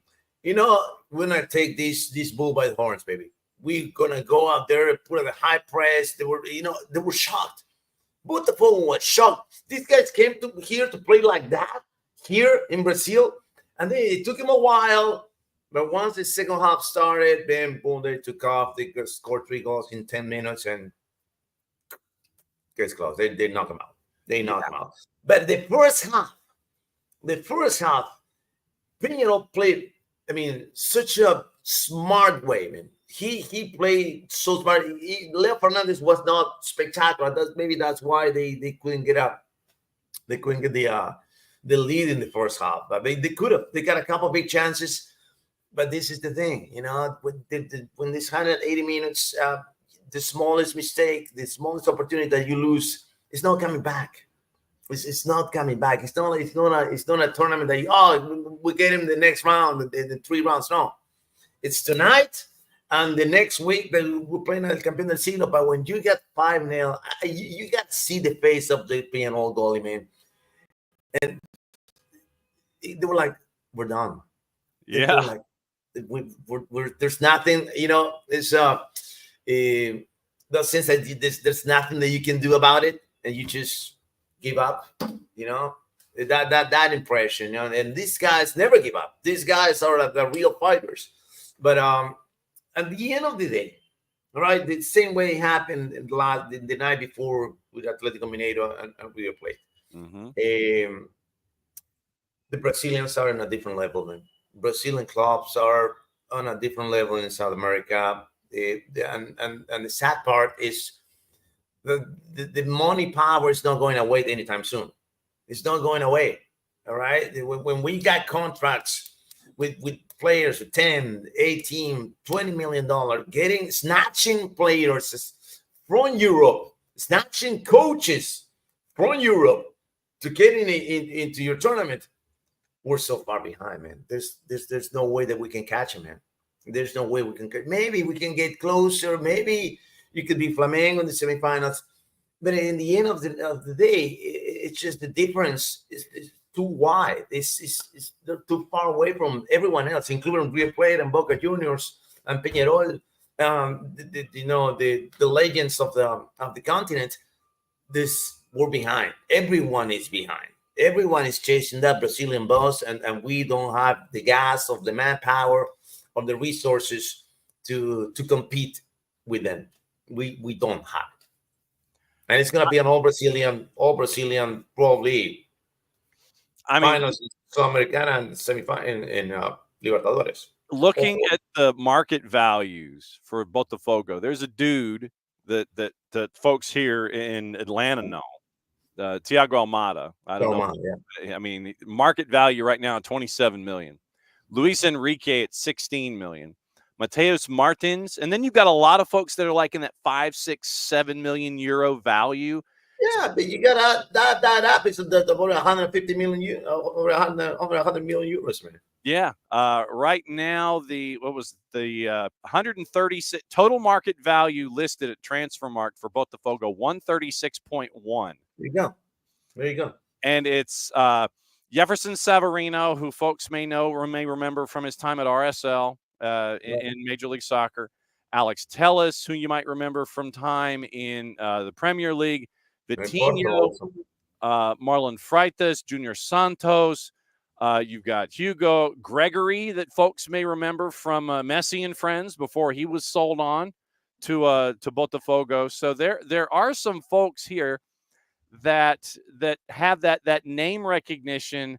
But yeah, to your point, just 136.1, and John Texter, the owner of Botafogo, Crystal Palace, etc., looks like he has zero conscience right now about dropping dime, about stacking that roster to get that much closer to winning a title. Yeah, there's no way that we can compete, man. There's no way that we can compete. And can you check the payroll value? What's the payroll value? I will check the payroll value. So please, what's the market there? Because I was going over, right? I was checking the game. I was watching the game, and then I realized, I'm like, okay, the highest value player here is Leo Fernandez, who will be 10 mil, and everyone else is below 5. So I would say payroll is 35 mil. You're 40. Right, 33.5. You got it. There you go. Yep, Leo Fernandez at 7.5 at market value listed right now, 7.5 million euro. Then the next is 3 million, and then you've got a handful of folks that are 7 figures. It's Damian Garcia, Alan Medina, Guzman Rodriguez, Maximiliano Silveira, Facundo Batista, Darius, Pedro Milans, Cicada, and Ignacio Sosa. Everybody else is less value than a million euro. Everybody else is less than, but yeah, total market value listed for payroll at 33.5 compared to Botafogo, who is 9 figures and running like hell. Yeah, and you can play Moneyball all you want, right? You can do Moneyball business here, but like Vinny Mean said, they're the rich teams, then the normal teams. They're 50 feet of crap, and they were us. You ain't wrong. I mean, that's the thing that stuns me though is that River Plate got taken out back. I mean, that was the stunner for me with all of the stuff that we always talk about with folks like River Plate and Boca. We'll get to Boca in a second, but River Plate, you think, okay, I mean, right now their market value is just under 120, and they got into the woodshed, man. Yeah, I know. But this is the thing with River Plate, okay? There's no magic wand in soccer. There's no magic wand. And they thought that getting Gallardo back was getting their magician back. Oh, Harry Potter is back. We're going to run the show again. No. Because the players that you have, even though I know it's 120, right? Overrated, overvalued, overpriced River Plate. All right? Get that, let it sink, okay? And the players that they got, they're old, all right? They're not the stars. Oh, we got Huevo Acuña. How old is Huevo Acuña? 32. How old is Lanzini? How old is this guy? You got a lot of over 30-year-old players in that roster. They're bringing the value, but not the same quality, okay? Not the same quality. It's this approach of River Plate and in general in Argentina, bringing folks from Europe and bringing them back from Europe at over 33, most of them, it doesn't mean that you're going to compete with the Brazilians that are getting people and players from Europe, but they're under 25. Okay, it's a big difference. All right, we're bringing players from Europe. Oh, yes, we got money. No, buddy, no. It doesn't work like that. It doesn't work like that because Gallardo is the best coach in the plan. Yes, but every coach, every special coach, every professional needs the time to develop, right? To develop the team, develop the idea. It's a process. But he got back 2 months ago? Mm-hmm. So he's not going to change things dramatically for River Plate in this span of time. Maybe next year. Next year we'll see a different River Plate, a more competitive. He's going to have to invest more money, more than they already did. But we're going to see results next year, not in 2 months. Yeah, and so the 6th CONMEBOL slot goes to the winner of Libertadores. So that's what you're staring at. So the possibility of it being either Botafogo or Atletico Mineiro right now is what you're looking at for that slot 30, the slot 32 to be decided. Because right now at a CONMEBOL, Palmeiras, Flamengo, Fluminense, winner of Libertadores, River Plate, River, and Boca. And so River and Boca, four-year ranking. You look, you gotta bring in the eye candy, and so that's what River Plate and Boca Juniors are. Exactly. When you've got those two. So then we've talked about what went down in Libertadores. We talked about Sudamericana last night in the Copa Argentina. There was some ugly-ish that was going on last night. And it was, and I'm not talking about the penalty kick shootout between Boca Juniors and Gimnasia. Riquelme? Yeah, that was, it postponed the completion of the match about 40 minutes with what was going on in the stands. And it was scary at points with what we saw with Boca and Gimnasia supporters. And when Riquelme goes into the stands, you see the fans, they want to hug him and everything. And Riquelme's like, bruh, work your way back. You can hug me all you want later, but get away from everybody else. It was some scary stuff last night. And you know what? If I got a president like that, that's the kind of president that I want for my club. I know that in Peru, Jan Ferrari, he would have done the same, man. He would have done the same. And there's not many executives or presidents of clubs that you've seen doing that. You kidding me? Everybody is in their boxes, but this guy went down there when the things were so heated. So it's so dangerous to employ himself, because he could have got, I don't know, killed, but he could have been a disaster, right? But he went down there and was there for the people. This is the actual things that a president can do. Well, we're doing for the people. That's what you're talking about. That's what you're talking about, to be with your people at situations like this. I don't know. Maybe it's me, my way of seeing things. But probably not many people who agree with me that the president, that's why you got security. You got, I don't know. I'm all for it with Riquelme on this one, man. I'm all for it with Riquelme on this one. Yeah, and it was not the only place where we had some scary stuff. You mentioned what was going on in Brazil. For folks that don't know the story there, what happened?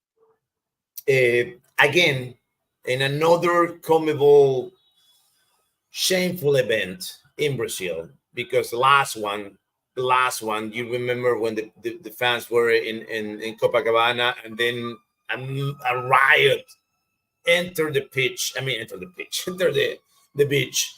and run away people from Argentina. That was Boca Juniors fans, right? Yeah, the Boca Juniors fans were assaulted on the beach, and the police didn't do anything. And same thing happened with Peñarol fans. They were at the beach. I watched a video today. I watched a video. This dude with a gun, right? Because they're playing beach volleyball. The Brazilians, they love, beach soccer ball. Beach soccer. Yeah. Right. And the fans were there. We're watching the dude pull up a gun. Everybody, back up. We're playing here. This is Brazil. Okay, buddy. If you said so like that, manners matter, right? So that's just one issue. And then the police came and ran over all the Peñarol fans, putting into the buses. They delayed the Peñarol bus coming into the stadium. The fans on the streets, the Brazilian fans, right? It was, and they get away with it. In Brazil, if you're Brazilian and somebody else from every other country in CONMEBOL comes in, you better be ready, because we're gonna harass you. We're gonna have no respect for your rights, because you have no rights here. This is my country. This is the Brazilian kingdom, and we run the show. Man, our buddy Nino Torres dropping by to go fully loaded here from Gold TV. And by the way, if you do not have Gold TV, do not have access to Gold TV, you know how you can get access to Gold TV. You can go to our buddies at Fanati's, fntz.co/soccer down here. Helps us out at SDH. It gets Fanatis more supporters. It gets Fanatis more viewers. You get to hang out and listen to our buddy Nino call matches on Goal TV, because it's not just BN and all the BNs. It's not just Teise. It's not just CDO. It's not just Nuestra Tele. It's not just For the Fans. It's not just Liga 1 Max and Liga 1 Max Pro.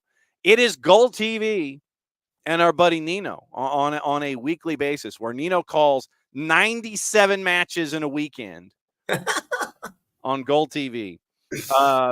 What's going on right now on Goal TV with the leagues that you are calling matches from the imitation palatial estate there in Peru? What's going on with league play? And well, I'll be so happy to call my team on Sunday. I'm gonna call Universitario Deportes last home game of the season. Ooh. Sunday night soccer on Goal TV, baby. Sunday night soccer is gonna be massive. It's gonna be massive. 7 p.m. Eastern time, 4 p.m. Pacific time. Get ready, America, because it's gonna be absolute. It's gonna be crazy. You gotta get it done with Cienciano now. You're a big favorite at home. You're a minus 417 right now. Cienciano basically is a plus 1,000 in the juice boxes. And I mean, so all right. So you mentioned this. Let me ask, what is it like for you calling a match involving your team? How do you navigate that on the broadcast? Are you upfront about it? It's like, yeah, I know y'all know that I'm an Universitario guy, but I'm going to call it straight down the middle. How do you breach that subject? How do you break it to folks that, yeah, I am, but I'm going to call it down the middle? Or how do you call a match like that? Well, people over the years, they notice, right, that even though you can tell that it's an overexciting and overhyped for my team, you can tell that I'm fair. That's and that's what a lot of people tells me, right? And I like it because you're fair, man. You're fair, and I don't know. It's just my nature, especially in Portugal too, right? And they see it because the Benfica fans love me, but also the Porto fans love me, and the Sporting fans also love me. So I don't have. It's like, no, this guy's all Porto, no, this guy's all Benfica. No. And in Peru also, because the first time that I got one of my few viral videos that I circulated in the internet with crazy calls of me. The first one is from an Alianza Lima's goal. When Jefferson Farfán returned to Alianza, I got to call. I'm so glad, I'm so grateful, because I got to call the return of Jefferson Farfán to Alianza Lima. I got to call the return of Paulo Guerrero. I got to call the return of Lucho Suarez to Nacional. And I was those 3 special moments that I got in my career. And so back to what I was saying about Alianza, is one of the most viral calls that I had is the one from Jefferson Farfán playing for Alianza Lima. And if you see the Clásicos, I'm going equally nuts on the Alianza Lima goals and equally nuts on the Universitario Deportes goals. And I'm proud of that, man. I'm proud of that. Let me ask a question about specifically Liga 1 and then Liga 2. So in the Tabla Anual, you're up top. Yeah. You're 5 points clear in the Tabla Anual. Sporting Cristal is second. But at the bottom of the table, it's Cajamarca in there, and they're in a street fight to try and get out. Cesar Vallejo is close. Carlos Manucci is needing some help. But Union Comercio, they're out the door. Yeah. How difficult is it when you leave, when you're relegated out of Liga 1 and you drift down to the second division? How difficult is it for a club, once they are relegated, to try and function and then try to get back to the top league in Peru? It is a monumental task, Spank. It is a monumental task because the TV revenues, the TV money, is not there in the second division because they don't broadcast the second division here. They don't. Sometimes we got a few games. We got a few games. I know. There's there's one channel that calls a few games a month. Right now, not a few games a week, a few games a month for the second division. And you gotta go and find sponsors, rely on the people, rely on the fan base, and not only that, okay, not only that, because now you bring this up. Jesus, I forgot about this. This year, you know what the president did, Mr. Lozano. Oh my God, this guy. All right, he 2 weeks prior to the start of the season. He sent a memo saying, "Oh, by the way, you're not getting the TV right, and you're not getting TV money this year." 2 weeks before the start of the season in Liga 2. Wow. 2 weeks. Wow. So 7 teams. That were worried. What are we gonna do? And this like that. It was a whole mess, man. It was a whole mess. Oh, and on top of that, yes, at the end of the season, his team. Well, he says that his wife's team, right? It's not his. It's his wife's team. My wife's team. Yeah, his wife runs the show. She's the CEO. She's the one that gets the money. All right, okay. The one they get they got a training facilities in the north side of the country. Like you gotta see it, man. It is top notch. All right, we're talking about 5 different fields. You got a gymnasium, you got jacuzzis, you got everything in there, everything that you can need, right? You can ask for in a professional soccer team. You got in a second division team. And of course, what happened? They got promoted to the first division. I'm shocked. That never happens. Oh, man. That's just, man. I'm not surprised. All right. So one more Peru question. Other than because because when Niko comes on, I have 2 questions for both of you in the handoff, and I'm saving my handoff questions for both of you until Niko gets here. Other than Universitario, for obvious reasons. Yeah. If there is how can folks here in the SDH footprint, what would be a team to follow if you just want to kind of casually drop in? And yeah, I know that because we love you and all of that Universitario obviously is our number one choice. But for teams to follow in that league, who else should be followed? Who else should be followed for great stories and things like that? Right now, the story of the year are these guys from Cusco. Cusco FC is rolling. They are rolling in the Liga Uno. They haven't lost a game in like forever. I forgot when it was. I think it's August. In August, I think that was the last time the Cusco FC lost in the Liga Uno. All right, and this is a team that it doesn't have all the resources as Universitario, Alianza Lima, or Cristal, the big ones, right? But they put up these players, their scouting, their selection of players, the selection of the coach, and now they're playing such an attractive soccer, and they're up there. They are putting in trouble everyone in the Liga Uno, and they're gonna play Alianza Lima in the last game of the season.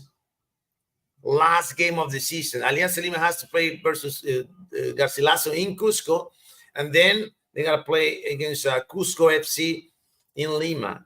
And this is an undefeated team, and this is a very dangerous team. I said a couple of weeks ago that Cusco FC was holding the ticket winner, the winner ticket in the Torneo Clausura, because if they win, if they beat Alianza, it's close. They close the deal.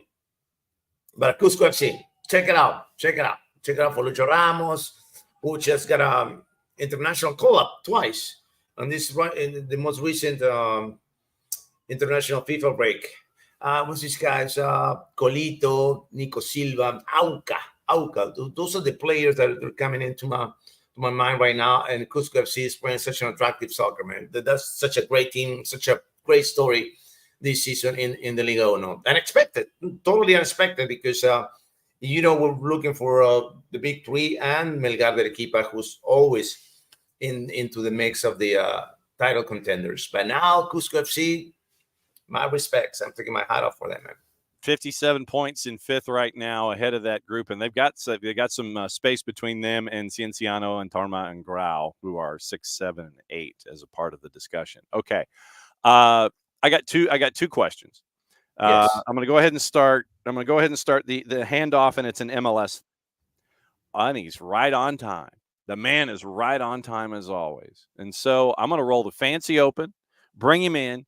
We got our two topics, one about a player, one about a tournament. So let me go to, I got to get the fancy open for the man. So here we go, complete with fancy music and a hold note.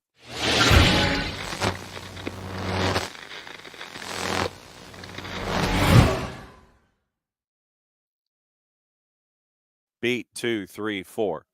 What is up, my brother? It is the handoff on the full house here on a Thursday. Niko Moreno joining us. What cup of coffee are you on, sir?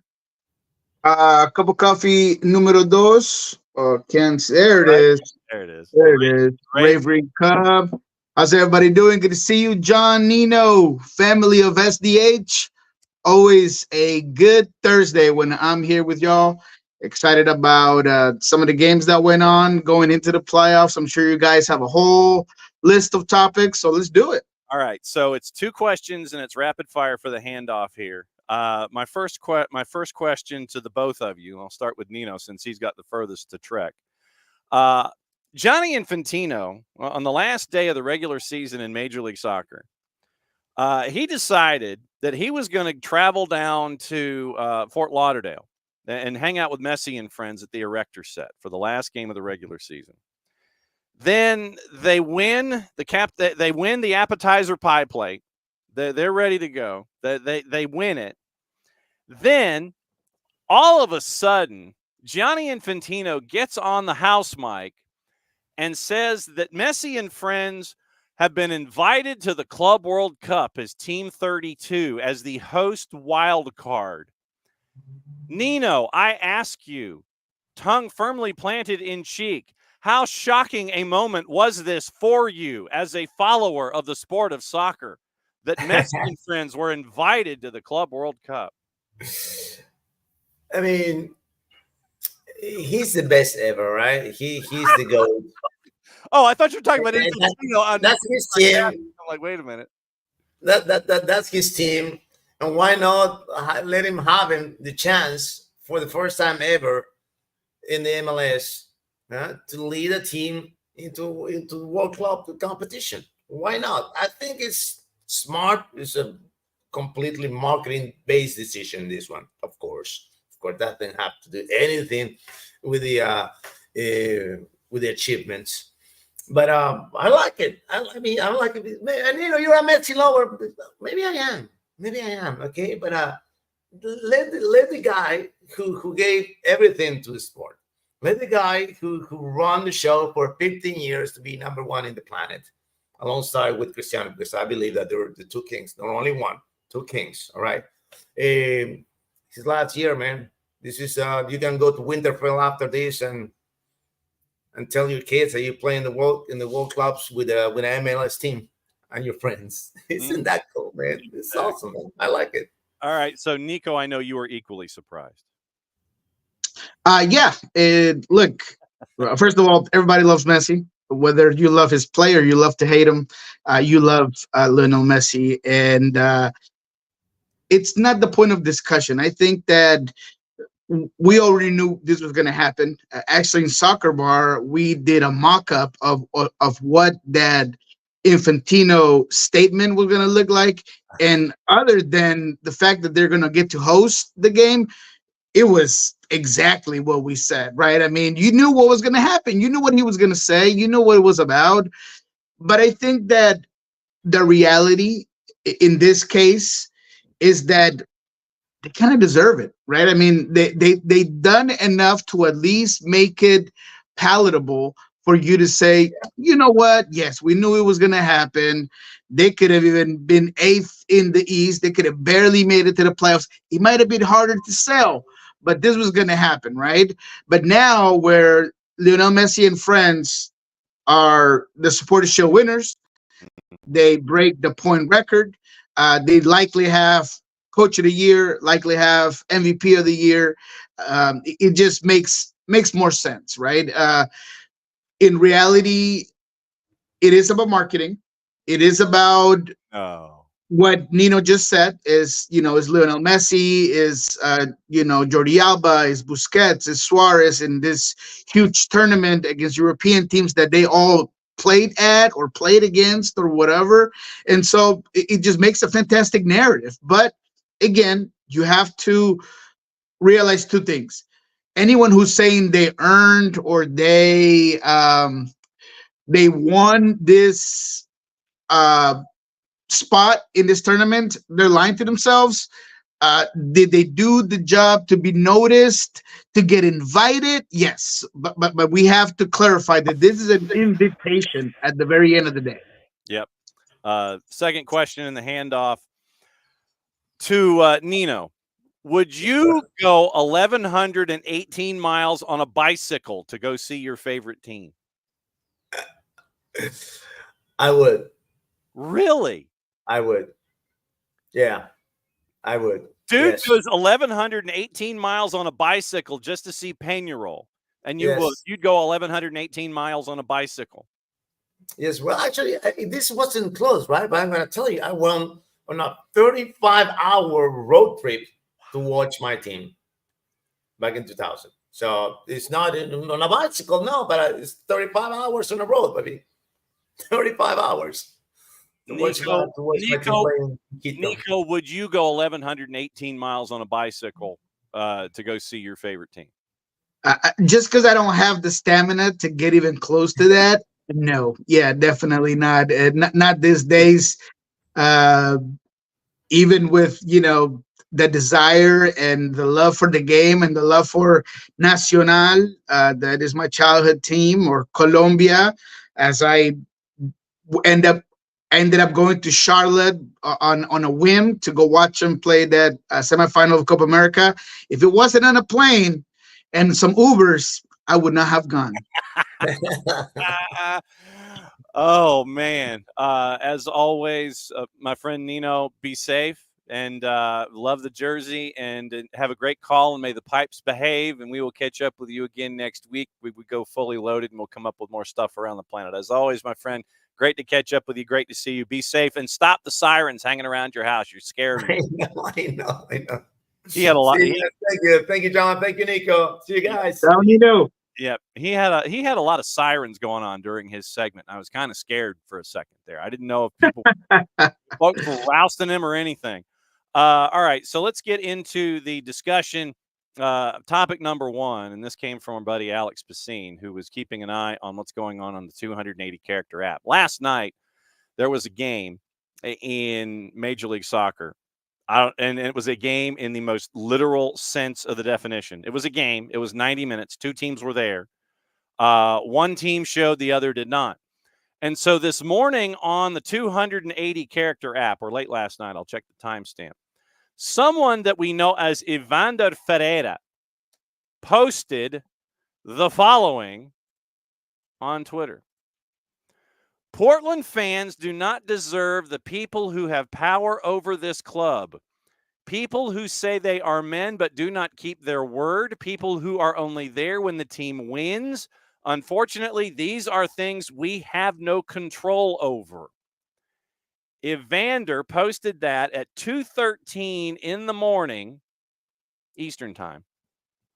So 8.5 hours ago, Evander was mad as ish about what happened last night. And man, this is a door I don't know if you need to open, but Evander felt like he needed to open this door, and that does not speak well for what's going on in Portland.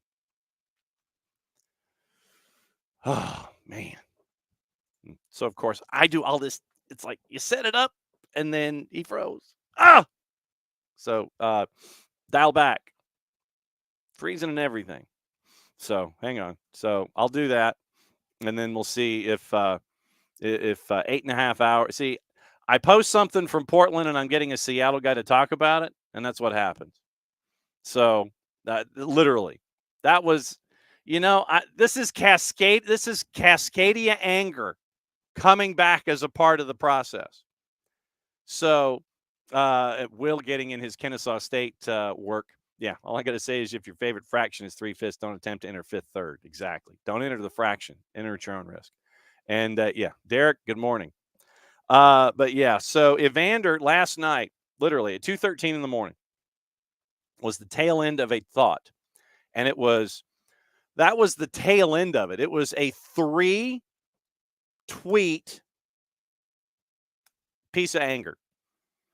First off, he says, first, I want to apologize to all the fans who on a Wednesday night dropped everything to support us.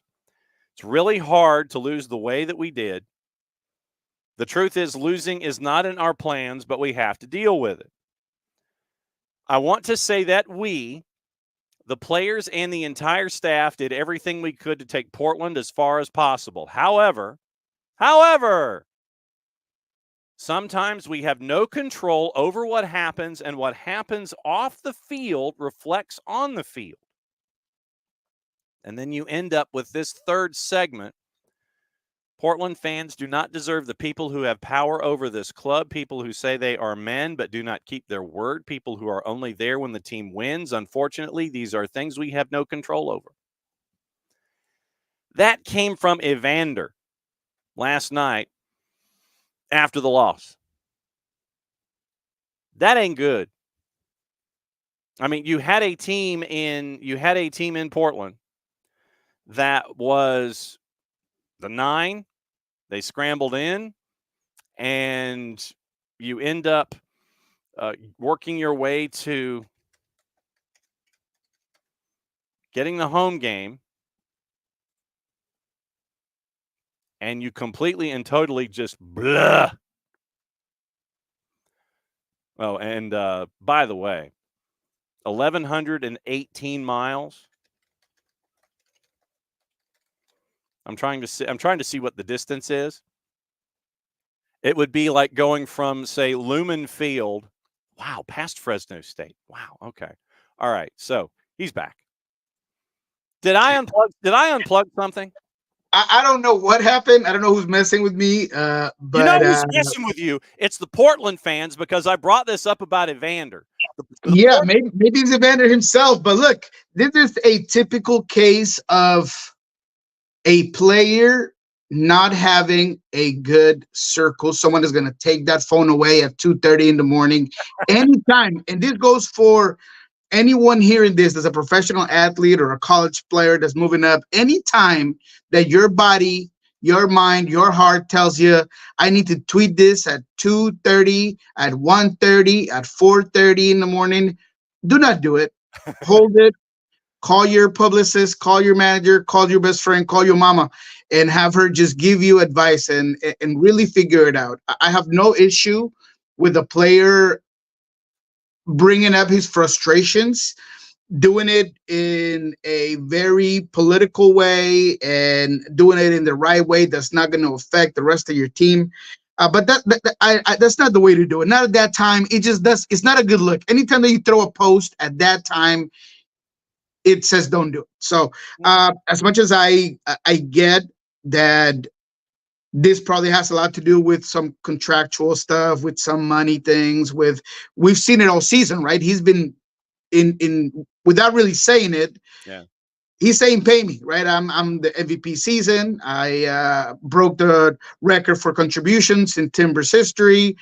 I get it, but don't do it in this manner. And especially not after a game where you got blown out 5-0, and you were one of the guys whose body language said, I'm giving up. I'm thinking about Cancun or, Puerto Vallarta or wherever he's going in the offseason, because that's what it said.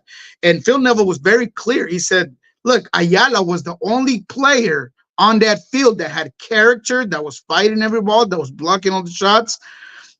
more than one time, Phil Neville during the post conference talked about, I need more players to be leaders, to have the determination to win games of this magnitude.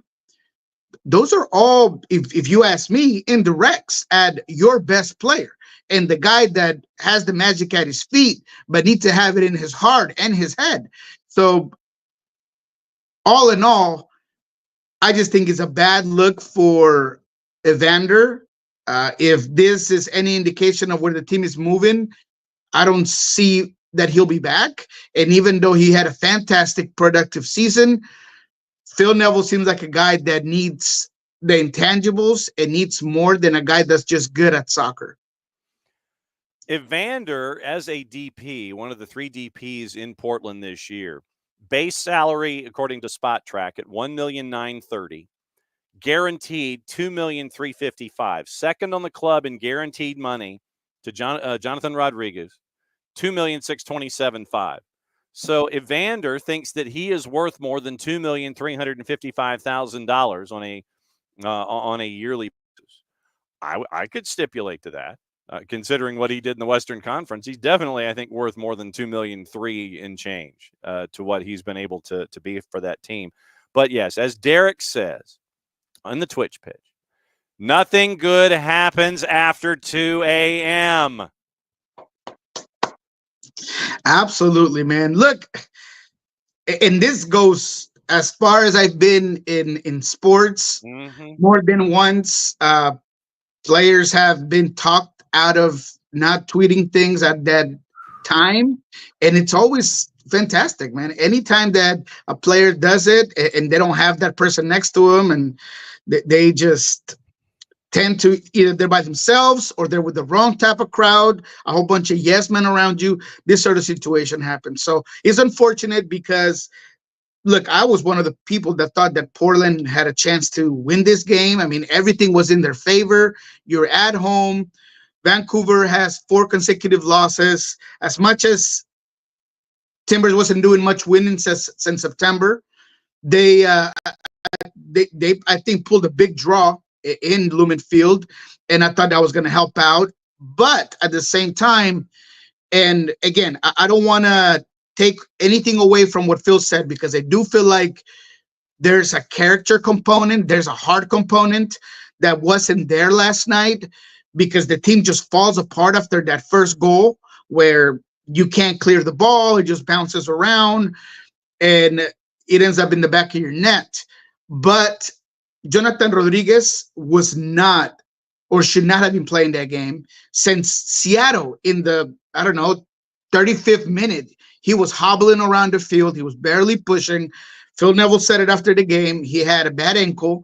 Santiago Moreno, another player that had an injury that came on and wasn't able to do much because he wasn't fit. So there was a lot of other components that I think compounded the worst game in Timbers history, if you want to put it that way. It was catastrophic. Yeah, it was. And it was Ryan Clark at the Oregonian and he posted that within the last hour, looking at what Evander said on Twitter. And Ryan is the main beat writer for the Timbers at the Oregonian. It says, these tweets from Evander last night are the continuation of a very real pattern of discord between Timbers players and the front office in the last 3 years. It's not just the Timbers Army or a few whiny people on Twitter. Foshive, Eric Williamson, Santiago Moreno, Ivacic, Zuparic, Blanco, Asprilla, Evander. All these players have either engaged in public or private disputes with the Timbers, criticized ownership and or the front office, or left on sour terms. This is not normal, Ryan Clark posts, by the way, or the cost of doing business. Privately, players have expressed to me a lack of confidence in ownership beyond its handling of the club's various off-field scandals. Several felt slighted or straight up lied to by the front office. These things matter. Club culture matters. The prevailing sentiment is the Timbers underperformed with a talented roster, and Evander, one of the best players in team history, saying what happens off the field reflects on the field should raise several alarm bells. And so that's what Ryan Clark is following up the conversation with what Evander posted. Yeah, very, and that's a great point. That's a great point, because Timbers front office has had a gambit of issues and controversies and problems, and yeah, I mean that has to be said. And as much as I don't condone the tweet at 2:00 and the way that it was phrased, I do believe that there is a lot of discord, that there's been a lot of discord. As someone who's close to Asprilla, and before he left, I know that he had concerns as well. And, now he's playing for the best team in Colombia, Atlético Nacional. But quite honestly, there was that sense of, I'm not sure if the front office is transparent and loyal to their players. So there's definitely something there. And if it comes from Ryan, then you absolutely got to believe it. But again, when it comes to Evander particularly, Asprilla was a guy that would walk into that field and bleed that shield. I mean, Asprilla would do everything, play right back, striker, winger, whatever you wanted to put him. He was a locker room guy. He was all over the field. He was pushing, yelling. I think Evander, regardless of his immense talent, he could use some of that. He could use some of that grit, some of that love for the shield for your players. If it's not for the front office, do it for the guy next to you. Do it for Ayala, who's all over, for Chara, that was trying to keep up. Do it for those players. All right. So we've had the wild card round, and you got a thumping by a road team that was supposed to be a home team. And then what happened here in this particular footprint, Atlanta United gets in on decision day. They win, take care of business. DC lays an egg. Philly lays an egg. Atlanta gets in, and then they go to Montreal, get a 2-0 lead, fight to 2-2. Montreal does, and then it goes to PKs. They come out the other side. Now they get Messi and friends, who they're the only team that got 4 points off of Messi and friends all season long this year with a draw and a win. What do you think about how things are stacking up this weekend with the opening round of the playoffs across the board? I love it. I mean, narrative-wise is amazing. Soccer-wise is going to be very interesting. Like you said, if there was a team that pushed Miami in the Eastern Conference, specifically comparting those games, Atlanta has done it. They are in a good run of form. They surprised me against the purple team. I mean, they came on and they were all over. They were effective. They pushed through and bullied that midfield that at the time didn't have Wilder Cartagena. And then in this one, look, I'm not going to lie to you. I had Montreal winning this game. I thought Montreal was in good form. I thought that Caden Clark and Joseph Martinez were playing very well. I thought that Edwards was a guy that was going to create a lot of issues on the left side. And for the first, 25 to 28 minutes, Montreal was in there. They were getting forward. They were pushing the ball. But Atlanta was able to rope-a-dope out of that and really be the first one to strike. And it's just more power to Atlanta. I really do believe that if this team can handle and they can add some players next season, they're going to be a problem. I don't think that they have enough right now to beat Inter Miami. I don't think no team does in the Eastern Conference. Not even Columbus. Not even Columbus, perhaps. Maybe Columbus, perhaps. But I do feel like Miami has shown you that they can outperform you even when they go down 2 goals like they did against New England. They're the team that has won the most points when being in a deficit. I feel like unless there's an injury to Lionel Messi or Luis Suarez, I mean, this team should win it all. So when it comes specifically to Atlanta, I enjoy what they did against Montreal.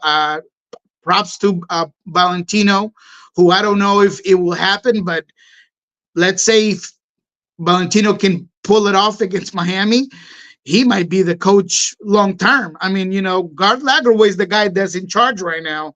And in Seattle, he allowed an interim head coach to just keep the job for forever. If Valentino can do magic and something that no one thinks possible, then maybe he'll be the guy there. But Myron Chuck, I thought was really good. Saba, as much as he missed a couple of opportunities, has been really good. Theoray, just the pressure, the pressing, the runs. There's something there, but I think Miami's just too much for Atlanta in this game specifically.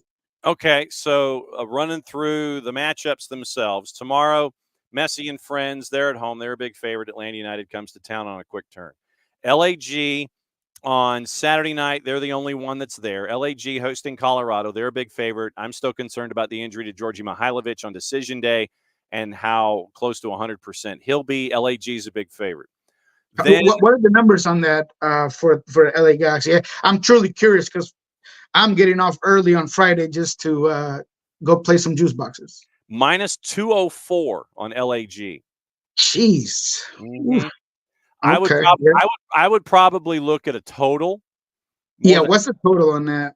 So let me check the over under on this one. 3.5 is a minus 110. Wow, they really do not want you playing that game at all. I mean, the numbers say it all. LAG, despite disappointing last game against Houston and a disappointing overall punch in the gut after Marlon gets that goal for LAFC and they go ahead as number one. There's just too much firepower against a Colorado team that has been rolling in a bad direction. He feels like the wheels fell off that bus. Cole Bassett also hurt. Sam Vines also hurt. I mean, there's a lot of injuries to a team that I think peaked at one point and now is in a decline. Yep. All of the home teams are on the minus side going through Tuesday. Purple team favored at a minus 130 hosting Charlotte. LAFC minus 217 hosting Vancouver. FC Cincinnati a minus 110 hosting NYCFC because of Cincinnati starting to do the slow fade. Seattle a minus 135 hosting Benny Ball. Crew a minus 139 hosting Red Bulls. RSL a minus 108 hosting Minnesota United. Of all of those first round games, what are you staring at when it comes to what's going to happen? Man, I like the numbers in Orlando. What was it? Minus 130 to the purple team. Charlotte's a plus 311. Draw, 90-minute draw is a plus 297. So you probably could get 90-minute draw in that one at a plus 300. Yeah, that's kind of what I'm looking at. And look, Charlotte, power to Charlotte, man. I mean, they've been really good. That 3-0 against DC United was quality. Holding Benteke the way they did is no joke. Orlando City has a hard time when they can't get going. And if something that Charlotte does is just knowing how to keep their shape and knowing how to keep guys like Facundo Torres getting in high-scoring positions and shifting in transition. So I don't see Angulo being as productive on that white side either. I think that there's a lot of options there for Orlando at the 9. I would start Maguire on this one as much as Ramiro Enrique has been really, really good. But I'd probably take the draw on that first one and maybe go to PKs. Specifically at home, Orlando tends to struggle at times. So, yeah, I'll go with the draw on that Charlotte game.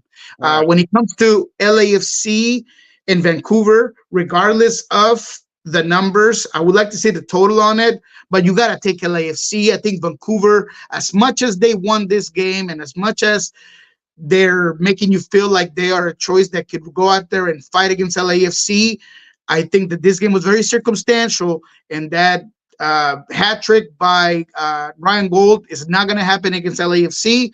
I think LAFC is a sure winning game if you want to put it in a parlay. But what's the goals on that one? 3.5 is a plus 121. That's where it turns. 3.5. Yeah, I'll probably do 3.5. I feel comfortable with a 3.5 on that one at the very least.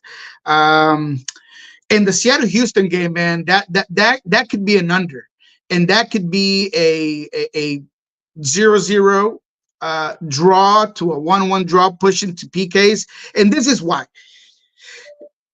You have two teams that mirror each other.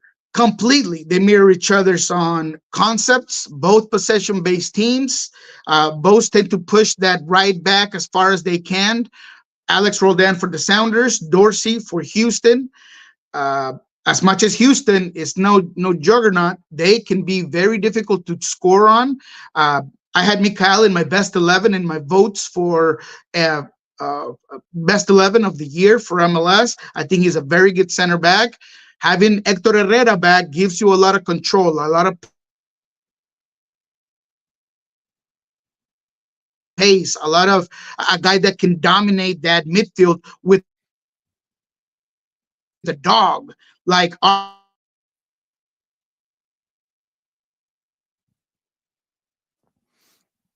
He starts to say something nice and positive about Houston, and it happened again. Yeah, and so let me go through the ref assignments while Niko's dialing it back up, and we'll get his final comments on Seattle and Houston. Ache's return, I think, is big, but the numbers they're kind of shocking. So we'll see what happens when it comes to that. We do have our ref assignments. We'll get into that with Niko as well. So what were you saying about Ache? I'm so sorry, man. I don't know what's going on. This just really upsets me. But yeah, Ache is just a guy that can control the pace of the game.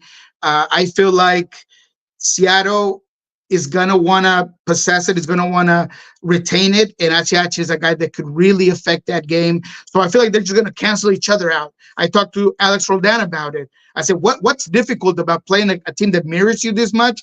He's like, well, that you kind of know what the guy in front of you is going to do, and you're trying to beat him out to that position where you don't want to be when you attack. So it can really be a defensive game. So I think this one is out to be a draw in that first game, or a very low-scoring game. So whatever the over-under is, you probably want to go under on it. All right, so here's what we've got for the total.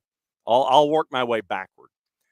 3 is a plus 158, so that's where it turns. 2.5 is a minus 111. 2 is a minus 223. 1.5 is a minus 356. Jeez. Yeah, that's some tough scores, but it'll tell you why. I think that this game is going to go down to the wire. So I'd say your best bet in this one is maybe trying to go for a parlay and just hitting some of these top games, because I think that draw is almost a safe bet. What's the draw on this one?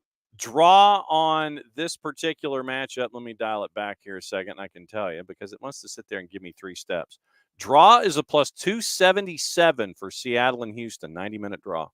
Yeah, I like that. I like that for that game. Okay, all right. So we do have our officiating assignments for the round 1 match ones. For Messi and Friends in Atlanta United, Alan Chapman is the man in the middle. God bless us one and all. Ismail Pekmich is the 4th. Armando Villarreal is your VAR. LAG in Colorado has Lucas Zapala in the middle. Kevin Stott is your VAR. Tom Supple is your AVAR. Purple team in Charlotte, Drew Fisher is the man in the middle. Rosendo Mendoza is your 4th. Michael Radchuk is your VAR. TJ Zablocki is your AVAR. LAFC in Vancouver, Jair Marufo, man in the middle. Victor Rivas is your 4th. Daniel Radford is your VAR. Fabio Tovar is your AVAR. Cincinnati and New York City, Sergi Boyko is in the middle. Chris Penso is your 4th. Yunus Marakchi, your VAR with TJ Zablocki. Seattle and Houston. I wish you nothing but patience, my friend. Ted Uncle is the man in the middle for Seattle and Houston. Corey Rockwell is your AR, so AR1, so that'll save you a little bit. Ryan Graves is your AR2. John Freeman is your 4th. Soren Stoichka is your VAR. Jonathan Johnson, your AVAR. Timothy Ford is the man in the middle for Crew and Red Bulls. Fotis Bazakis, your 4th. Greg Dopka, your VAR. And RSL in Minnesota has Pierre-Luc Lazier in the middle. Remy Touchant, your 4th. And Edvin Jurasevich is your VAR. So those are your reffing assignments. And I wish you nothing but patience, my friend, when it comes. Yeah, that's tough. I mean, Seattle's coming from a game where the officiating was absolutely ridiculous. Even Albert Rusnak called it poor, but poor doesn't define it. I mean, there was some and look, the yellow card that ultimately ended up getting Obed thrown out of the game was soft, was inconsistent to what the game had given the referee. But I was more upset about the moments where advantage should have been given, advantage that I see at the rec level in my daughter's team be given, and this guy is just blowing the whistle just to blow the whistle. It looked very sus, man. I honestly hate talking about officiating because I feel like teams should always do enough to not allow refereeing to ultimately call the game, but it did mess with the flow of the game. It did mess with potential moments. But Seattle, all in all, they just have to do better at killing games, at putting them away. And goal scoring has been a huge issue. They're going to have to figure it out. I spoke to Brian Smetzer to the fact that there isn't really a plan B because Danny Musovsky has 17 minutes of play since August. Raul Ruiz has one game over 30 minutes since that time as well. You can't expect your next guy up to be ready for the big lights when he has no game rhythm, no game form. So we'll see how that pans out for Seattle. That's my biggest concern facing a team like Houston. Seattle beat Houston at home a couple of months back, if not a month back, but there was no HH, there was no Ponce, both guys that could be difference makers for Houston. So it's going to be a battle. I think that some people are looking or undermining Houston. That's a serious team. No doubt about it. What's going on in Soccer Bar and Pulso Sports? What do folks need to know? Well, first of all, I got to figure out what's going on with my internet, and hopefully we have a show that it runs smooth. But yeah, Pulso Sports mainly. You need to stay on Pulso Sports. There's going to be a big announcement today for the Sounders. It's one that I'm pretty sure I know what it is, and it's been in the works. We ended up not kind of pushing it and breaking it because there wasn't a full story there, but just stay tuned. There's going to be some interesting news out of Providence. I cannot tell you for sure because I can't, but it's going to be interesting. It's nothing like it's no new signing or anything of that nature, but it is something that maybe a lot of folks were waiting on. So it's just a confirmation on what I think everybody thought was going to happen moving forward. Okay. For the Founders. So stay tuned, Pulso Sports for sure. Soccer Bar in about 40 minutes. We'll be getting into the debacle for Timbers. Where do they go from here? Diego Chara is out of contract. Will he be back? All of these things we're going to talk up in Soccer Bar. Atlanta United, we'll be talking about it. How far can they get? What are the chances? As much as it's maybe at a 10% possibility. It's not impossible. And, sometimes Atlanta thrives when they're the underdog rather than the big bad wolf. So it's going to be interesting. So go ahead and check that out at Soccer Bar. What he said at the Soccer Bar on the 280 character app. And as our buddy Four Card says, FEA. The moniker for Atlanta United going forward. Quoting Tom Brady here in the playoffs, FEA. Blank them all. That is on posters. That is part of the vernacular now. If you see that anything involving Atlanta United, FEA, that's what it means. Blank them all. That's the attitude right now. Let me ask you, John, if Atlanta pulls that miracle and somehow, some way beat Miami, is Rob Valentino the coach moving forward? I don't know, man. I mean, I think Rob has busted his ass, and you will not find a bigger support system, I think, than there are those of us who've been fairly pragmatic about what's going on with Atlanta United. We love what Rob and the staff have pieced together and have been navigating through all of this stuff.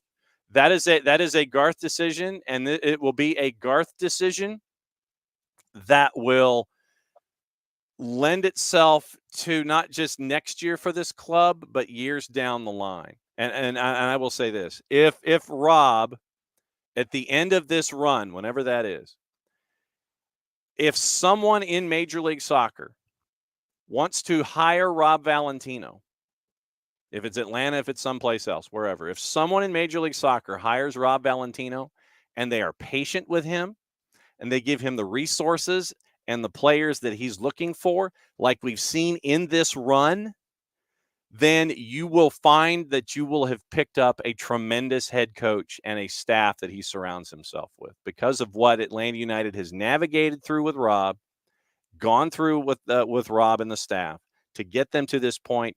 I cannot give any higher praise to Rob Valentino than a lot of other folks here. It will be a Garth decision that will impact what's going on.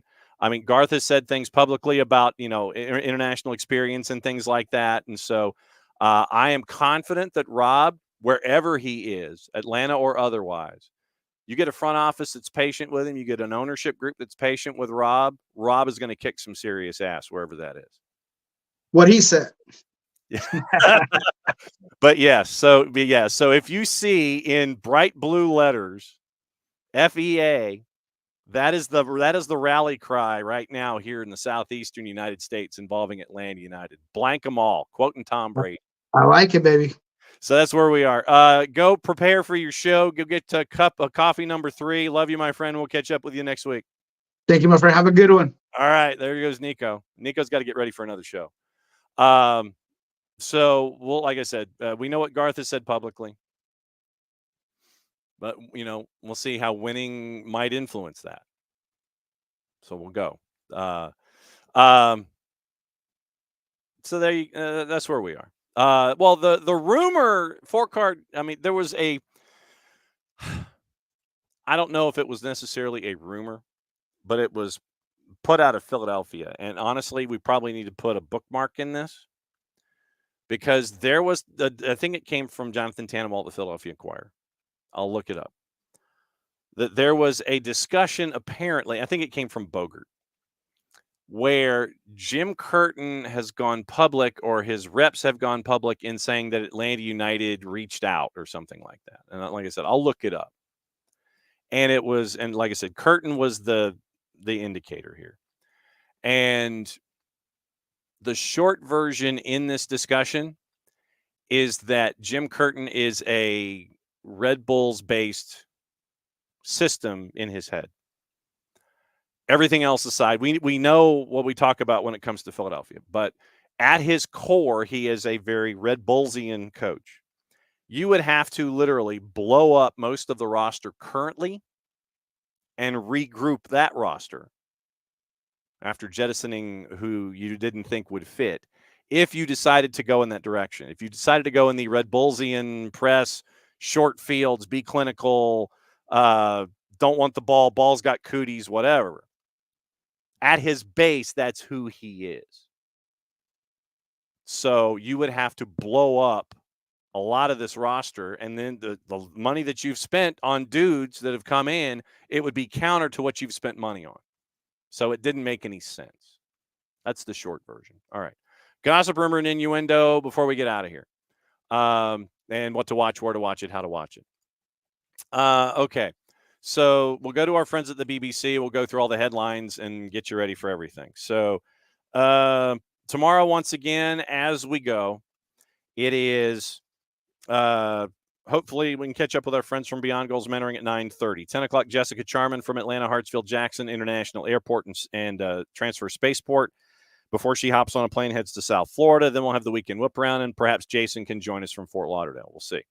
So looking at gossip, rumor, and innuendo, we've always talked about Victor Gyökeres. We talked about him with Nino because of Nino covering the Portuguese league.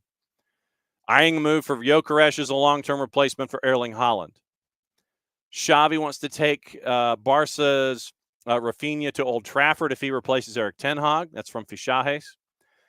Antony could be offered a route out of Old Trafford by Ajax, but the Dutch Giants are said to have some reservations about a deal. United are willing to let Antony leave on loan in January, have been contacted by multiple Premier League clubs about his availability. Villa set to offer keeper Olivier Gic a new contract amid interest from Arsenal and Brighton. Barca are tracking River Plate's 16-year-old attacker Felipe Esquivel. Real Madrid planning to offer Trent Alexander-Arnold a contract in the range of 14 to 15 million pounds a year until the 29-30 season, out of contract at Anfield next summer.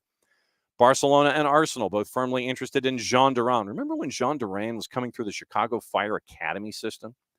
That was like 2 years ago. Gunners could be in a better place to sign him. Newcastle willing to listen to offers for Joe Willock in January. That comes from Ekrem Konur. Pep Guardiola has asked Manchester City to pursue RB Leipzig defender Castello Luqueba, keen to bring in the Frenchman next summer.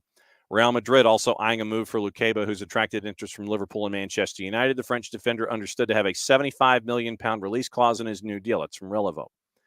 Jordan Henderson set to see out the season with Ajax, even though he's not yet found a home in Amsterdam, keen on a move to former club Sunderland.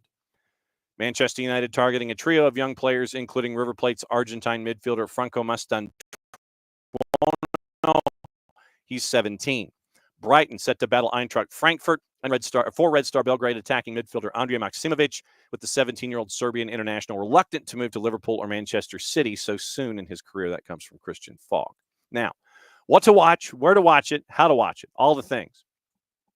I know we got college soccer as well, and there's a lot of that. Remember, we've got Golasso Network is probably the best place to catch up with everything going on. Light day today. Women's Champions League on DAZN USA, 1:45, Barcelona and Braun. At 4 o'clock is PSG and Haken. Copa de la Liga tonight on Paramount Plus, Rosario Central, Barracas Central, Instituto, and Argentinos Juniors. So it's a light night with all of that activity that is there. So once again, tomorrow it's going to be busy, and we'll get you ready for the weekend, talk about all the playoff games. With Jess, we got a lot to talk about. Super League, college, bunch of different levels, and Charlotte. So with Jess, we're probably going to be rapid fire starting at 10 o'clock, and hope that we don't keep her from her plane to South Florida because she's got matches to call coming up this weekend. And thanks, as always, to Nino, to Niko, and to y'all for being a part of things, and to Jarrett, because we ended up talking Kennesaw State, as we should have, and we'll rock and roll from there. So big win for Kennesaw State on the college football side. Brian Bohannon, I think, is going to be on 92.9 The Game on the Odyssey app at like 12:20. So if you want to listen to Hootie Who from the man in charge of all the Who's in Whoville, then catch up with them at 92.9 The Game on the Odyssey app on the midday show. So for everybody here, to all of you there, great conversations as always. We'll have more stuff to talk about tomorrow. Back in a little less than 22, and we'll roll through it all. So play it safe, everybody. Mucha plot to y'all. It's the end of the show. That means I get to do this. We'll see you again tomorrow.